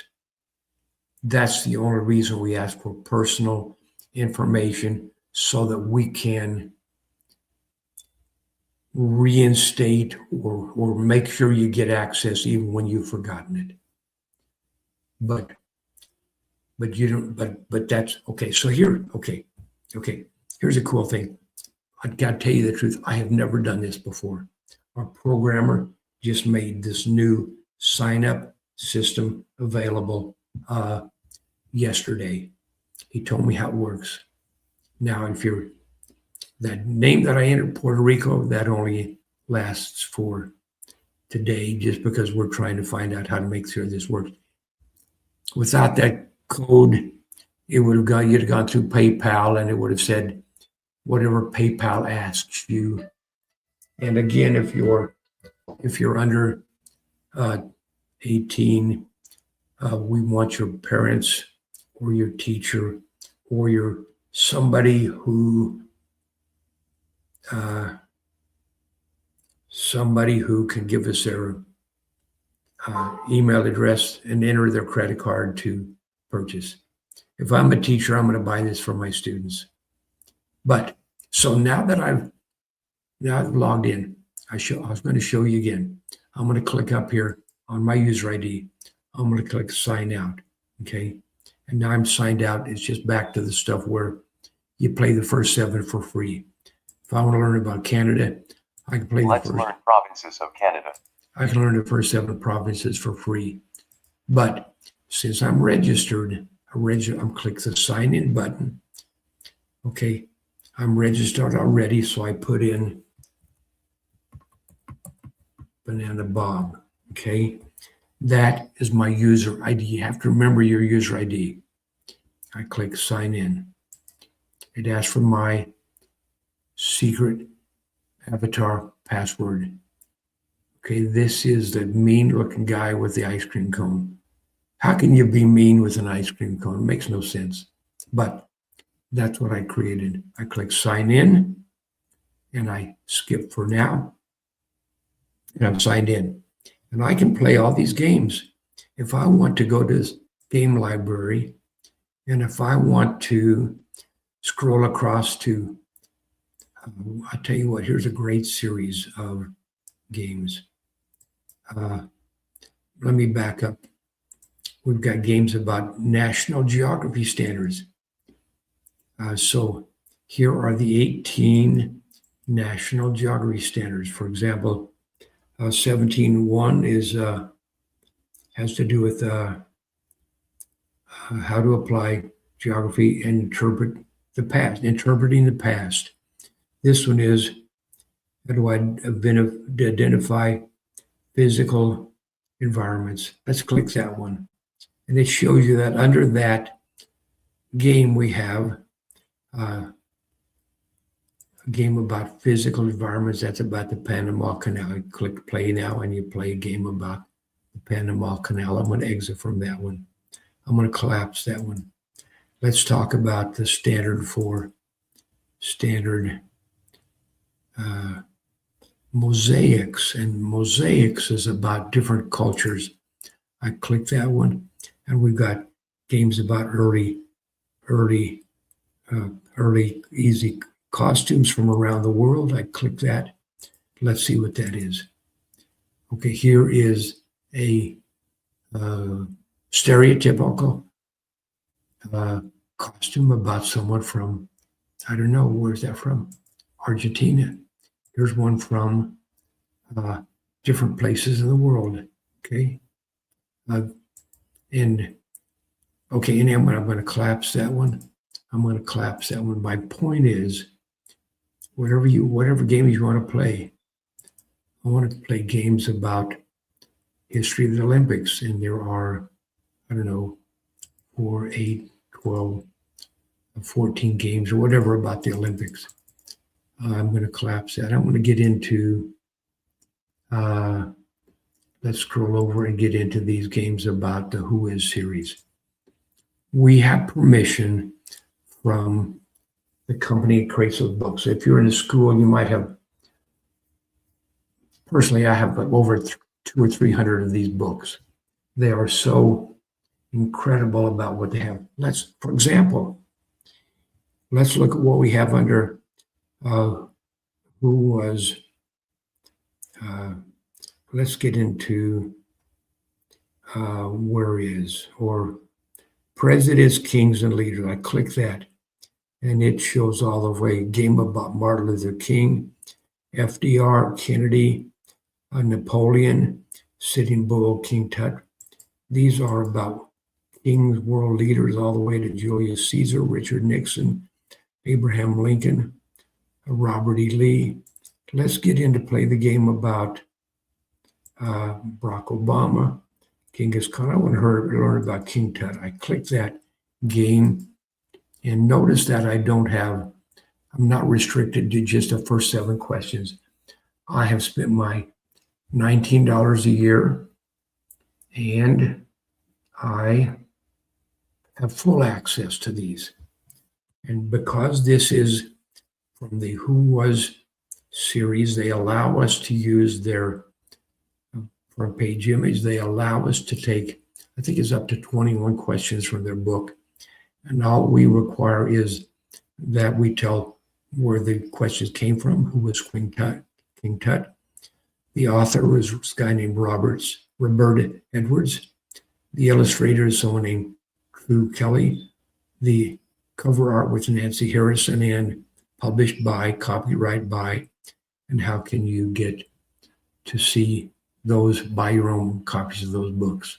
But my point is, here's a game. Who is this game about? This game is about King Tut. He was born in Egypt this year.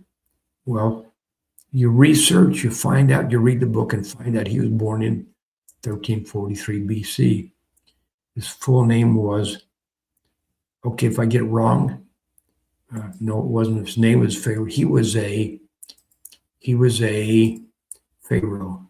Okay, so his full name was Tutankhamun. My point is, you get access to all this for $20, less than $20 a year. And as we create new games, let me collapse this one. I'm going to show you a periodic chart. Let me show you anatomy. We have games to help learn about bones of the body, cardiovascular system. What is this one? Cardio, blood flow, bones of the hands. I got to tell you about Benjamin. Benjamin, when back in 1997, I hired a kid to help me create these games because they're easy to create, first of all.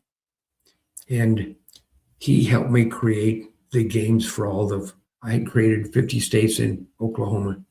He created games for all of the other 49 states.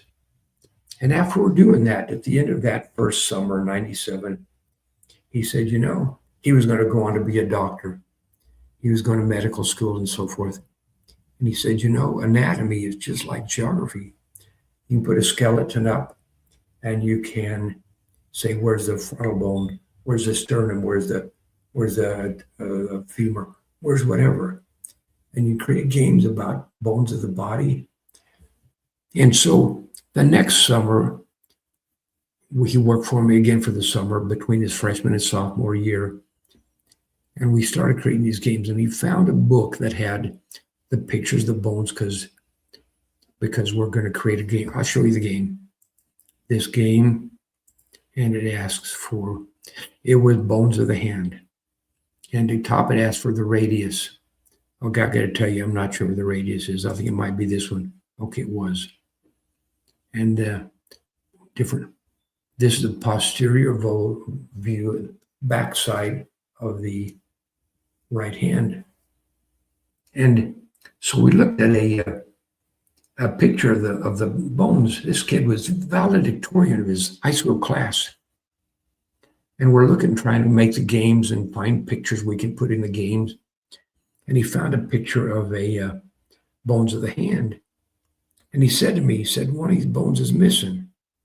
I'm thinking, are you insane? This is a medical book created by people that know bones, that you can tell me one of this is missing? He said, yeah, if you turn it around, there's a different bone that you don't see from the side. This kid blew me away. I was stunned. But I'll tell you what, I get so excited about this whole thing. I'm going to exit. But my point is, it was easy to create. He created all these games just by taking pictures. Here's a game about the integumentary system. I didn't even know what integumentary meant. Here's a one about the lymphatic system. A game about it. Okay, I'm gonna get. My point is, as we add games, you get access to more games. If you buy the upper level ones, you can create their own games. But no, even as a parent with 5 kids, I don't remember what that price was, but to have 5 kids playing all this, and as a teacher or a parent or a grandparent, the person that buys this and has their students enroll and their students get avatars and own password, the teacher can see their progress and print reports and assign games. Here's the other thing. Let's talk about screen time. This stuff has been in the news a lot lately. The news is, I'm going to go back to here for a minute. I'm going to go back to here. The thing is, we got someone, here's someone sent up a note, and a comment says, hello. Some guy says, hello. I should have been watching the comments. I'm sorry. I didn't see the comments. But someone says hello, and I should have said hello. Here's a comment. The guy says, keep it up, Grandpa. Well, I'm working at it. And then I'm going to hide that one. He says, I love you, Grandpa. Goodbye. Well, I don't have any grandkids. So these are just people come in and enjoying being here, even if they're just for a minute. So I should have been paying attention to the comments. And I don't know if that is. But here's the other thing. I want to interact with the people that are watching. I want to interact with them. If you care about geography, tell us what you think about geography. But I'm going to tell you more about. If we had someone else helping us with this, they would see the comments and they'd say, Bob, you got a comment. Someone wants to know if you can do the counties of Arizona. Well, then we go to that game and play the game for the counties of Arizona. Oh, here's the other thing. I'm really showing you. Now that I am signed in with the user ID, my user ID was Banana Bob, and you saw my avatar. Well, actually, after the end of this week, we're going to delete that because my avatar, my user ID, you can sign in and play all these games for free today. And we really want you to purchase. We want you to spend the $20 a year and become a subscriber and a user of our system. I'm going to get in and I'm going to pretend that someone commented and say, oh, can you do the counties of Arizona since I live there? I would I'm signed in as a user. No matter what state you're from, you can still play all the games for all the states. I'm going to click Game Library. I'm going to click pick your state. I'm going to pick Arizona. And we have these games. I don't know, it looks like 8 games. I don't think all these games are even created yet. But I do know this is created. I click, here's the other thing. I'm going to exit. When you click this thumbnail, it's going to open a new window. And I don't know how to show you that yet because I don't know how to do all this live streaming. It's going to open a new window and going to give you blank maps of, I'll put this up, but you can't see it. Blank maps of your state, Arizona. Going to give you a list of the states. and access to these games. So this opens a new window with a PDF file. I'm going to click this game. We're going to play this game about learning the counties of Arizona. Click single player. I click go. It asks for Apache. Now I played this game. Apache, Cochise, Coconino, Gila, Graham, Greenlee, La Paz. Okay, I beat the clock and now I go to 14 questions. Apache, Cochise, Coconino, Gila, Graham, Greenlee, La Paz, Maricopa, Mojave, Navajo, Pima, Pinal, Santa Cruz, Yavapai, and now we go to 15. There are 15 counties of Arizona. We reinforce, we go through these alphabetically. Apache, Cochise, Coconino, Gila, Graham, Greenlee, La Paz, Maricopa, Mojave, Navajo, Pima, Pinal, Santa Cruz, Yavapai, and Yuma. Okay? We got those. It takes about 8 plays. And seriously, if you're a geography teacher, if you're a teacher of social studies in Arizona, when your students know the names, locations of the counties, whether it's Arizona or Texas, and you talk about the news or the history of your state, and you talk about something that happened in Cochise County or Gila County, Yuma County, they absorb what you're telling them better. They absorb what you're telling them the better. And the screen time, we talk about screen time. What does it take to learn 15 counties? What does it take to learn 15 counties so that you can recite them in? First, let me finish this. I'll get back to that in a minute. Now we play in random order. And that's for Yuma. Green light, the button disappears. Coconino, this is Cochise. Coconino. Gila County. This button disappeared. Maricopa. Once they can do this, La Paz, I'm still raising the clock. Let's get through these. La Paz. Get a quick Pima, Pinal. This is Pima. Graham. Gila, Graham, Greenlee, La Paz, Santa Cruz. Let me see if I can beat the clock. Pima. Pinal, rather. Cochise. Yavapai. Apache. Mojave. Oh, that's Navajo. Mojave. Greenlee. Navajo. I did not beat the clock. Let's do it without talking, okay? Pinal. Navajo. Yuma. Gila. Apache. Coconino. Mojave. Pima. La Paz. Graham. Santa Cruz. Maricopa. Cochise. Yavapai. And I beat the clock.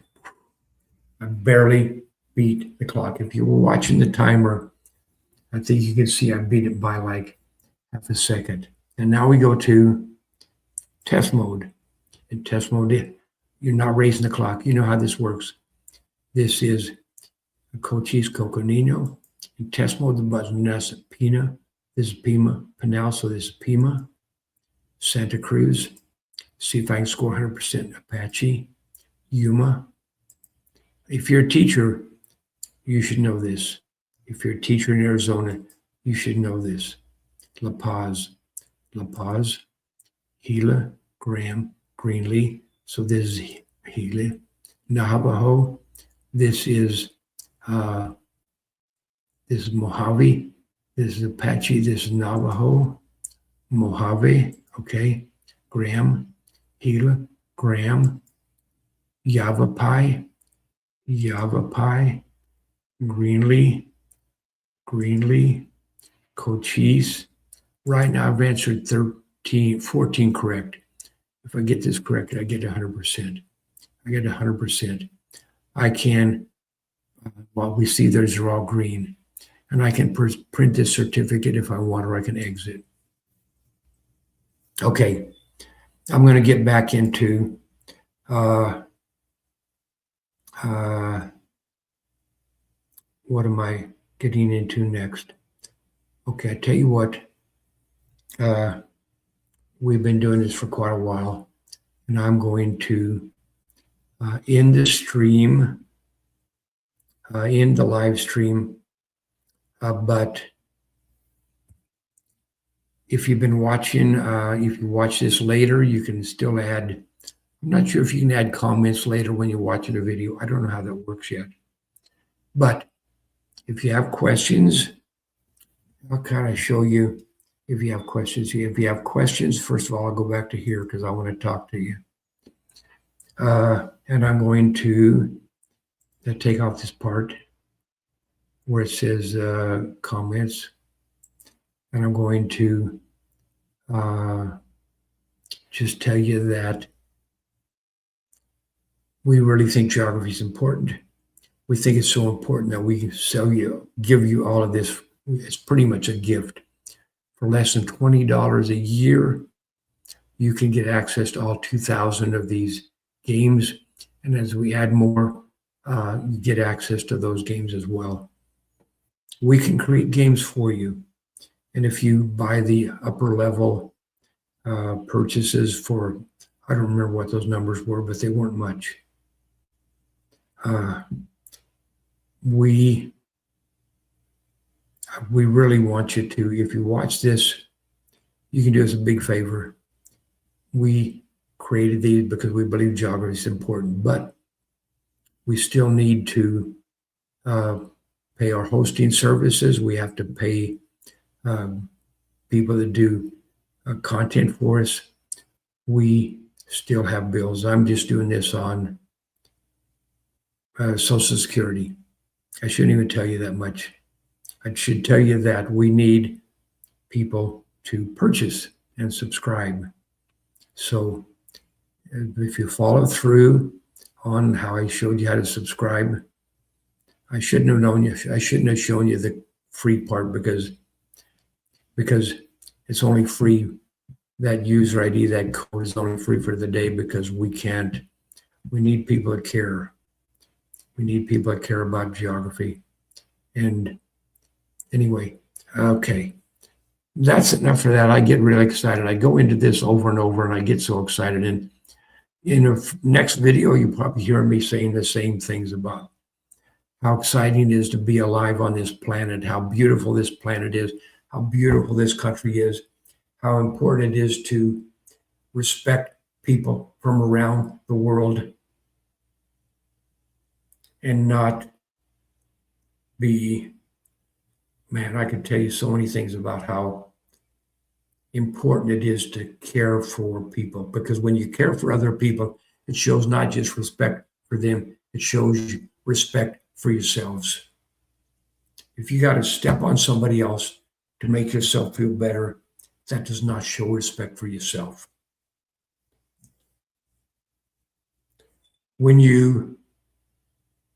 I'll tell you something else personal. Here's what I believe. I believe if I believe that God created me,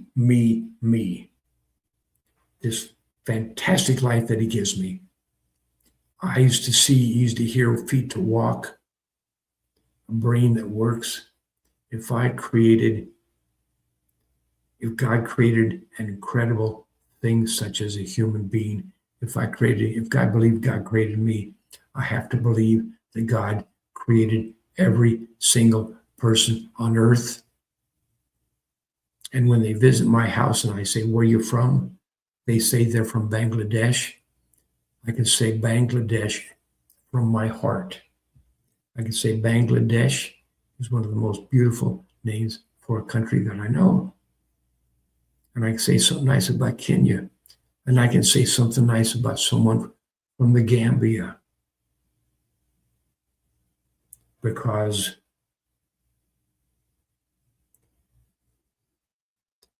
we're supposed to respect other people. We are supposed to be kind to other people.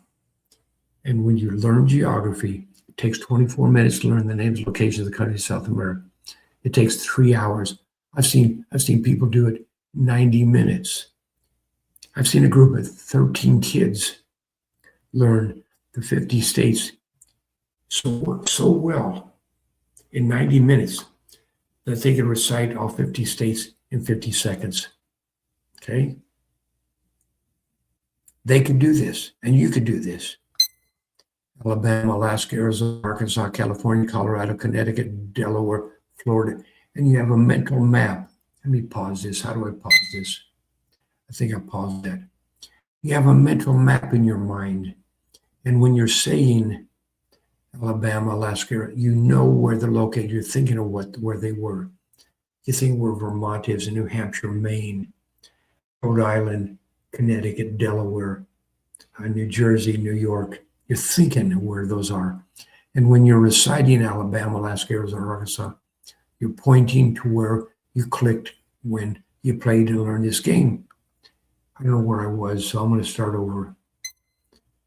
Alabama, Alaska, Arizona, Arkansas, California, Colorado, Connecticut, Delaware, Florida, Georgia, Hawaii, Idaho, Illinois, Indiana, Iowa, Kansas, Kentucky, Louisiana, Maine, Maryland, Massachusetts, Michigan, Minnesota, Mississippi, Missouri, Montana, Nebraska, Nevada, New Hampshire, New Jersey, New Mexico, New York, North Carolina, North Dakota. And when you get stuck, I'm going to pause the button for a minute. When you get stuck, because you're doing it alphabetically, and because you know the alphabet, and because you can say the alphabet in 5 seconds, A, B, C, D, F, G, H, I, J, L, M, N, O, P, and you get stuck in North Carolina and North Dakota, and you get stuck. You say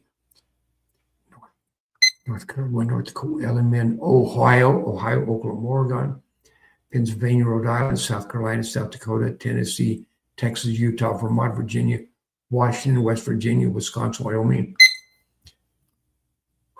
Barely beat the clock. 49 seconds. When you can do that about Africa, Algeria, Angola, Benin, Botswana, Burkina Faso, Burundi, Cameroon, CAR, Chad, Congo, DRC, Djibouti, Egypt, and so forth. When you can do that, Albania, Andorra, Austria, Belarus, Belgium, Bosnia, Bulgaria, Croatia, Czech Republic, Denmark, England, Estonia, Finland, France, Germany, Greece, and when you can do that,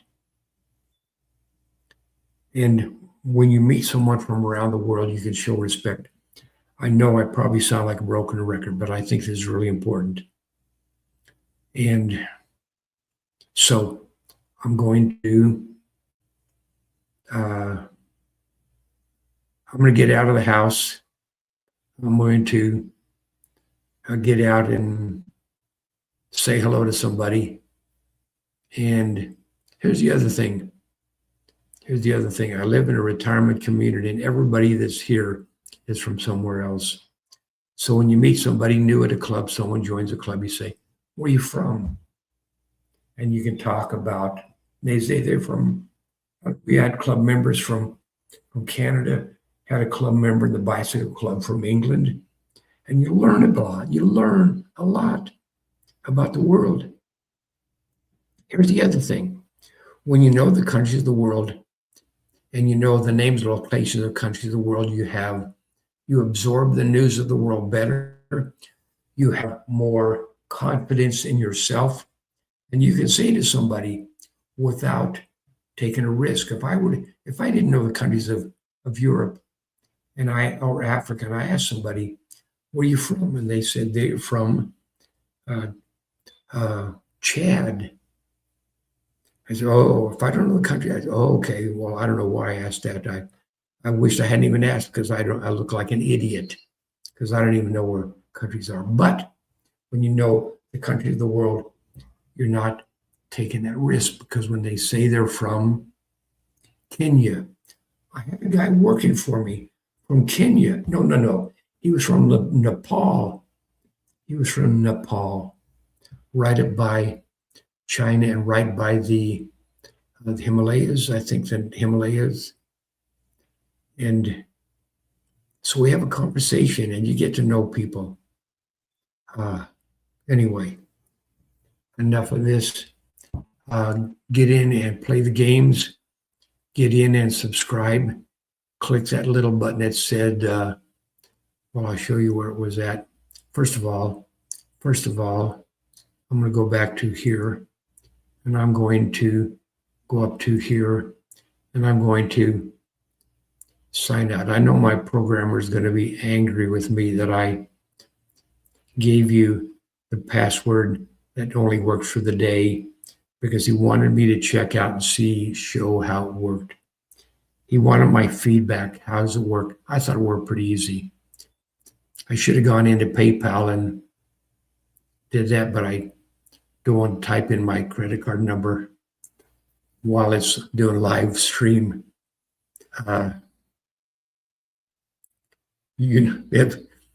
Anyway, I'm going to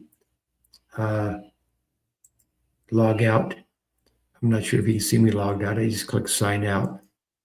And now we're back to where any game I play, if I want to play the free this week games, I go up here, click that. I can play free this week. And next week, it'll be a different set of games, or we might leave a couple of these in there. But I need more practice. I need to learn how this stuff works. I need to learn how to work with people that are commenting. And I feel real bad. I didn't see this one guy comment. He said hello 3 times, and I need to learn how this works. Okay, anyway, enough of that. I enjoy it. I think it's important. I enjoy it. I think it's important. I hope that you get in, because we need a couple thousand subscribers even just to pay our basic bills. And at $20 a user ID for the whole thing, it takes a lot of students, but that's why we give it away for free, because we think it's important. So for now, thank you for watching. And we're going to do a live stream. We're going to try to do it every day. Actually, I enjoy this so much, I'll probably try to do another one tonight. And I'm going to invite some of the other guys of our team in to join us. And you get to meet some of the other guys on the team. Really nice guys. Really, really talented. They teach me how to do this stuff. I get off track. I tell you what, old people, no, I'm not, that would be derogatory. I get excited when I'm visiting with people, so I get excited when I'm visiting with you guys. So for now, thank you for watching. We'll see you in the next live stream. Take care. Bye-bye. And now I click this button twice. I don't know when it turns my face off. But anyway, thank you so much.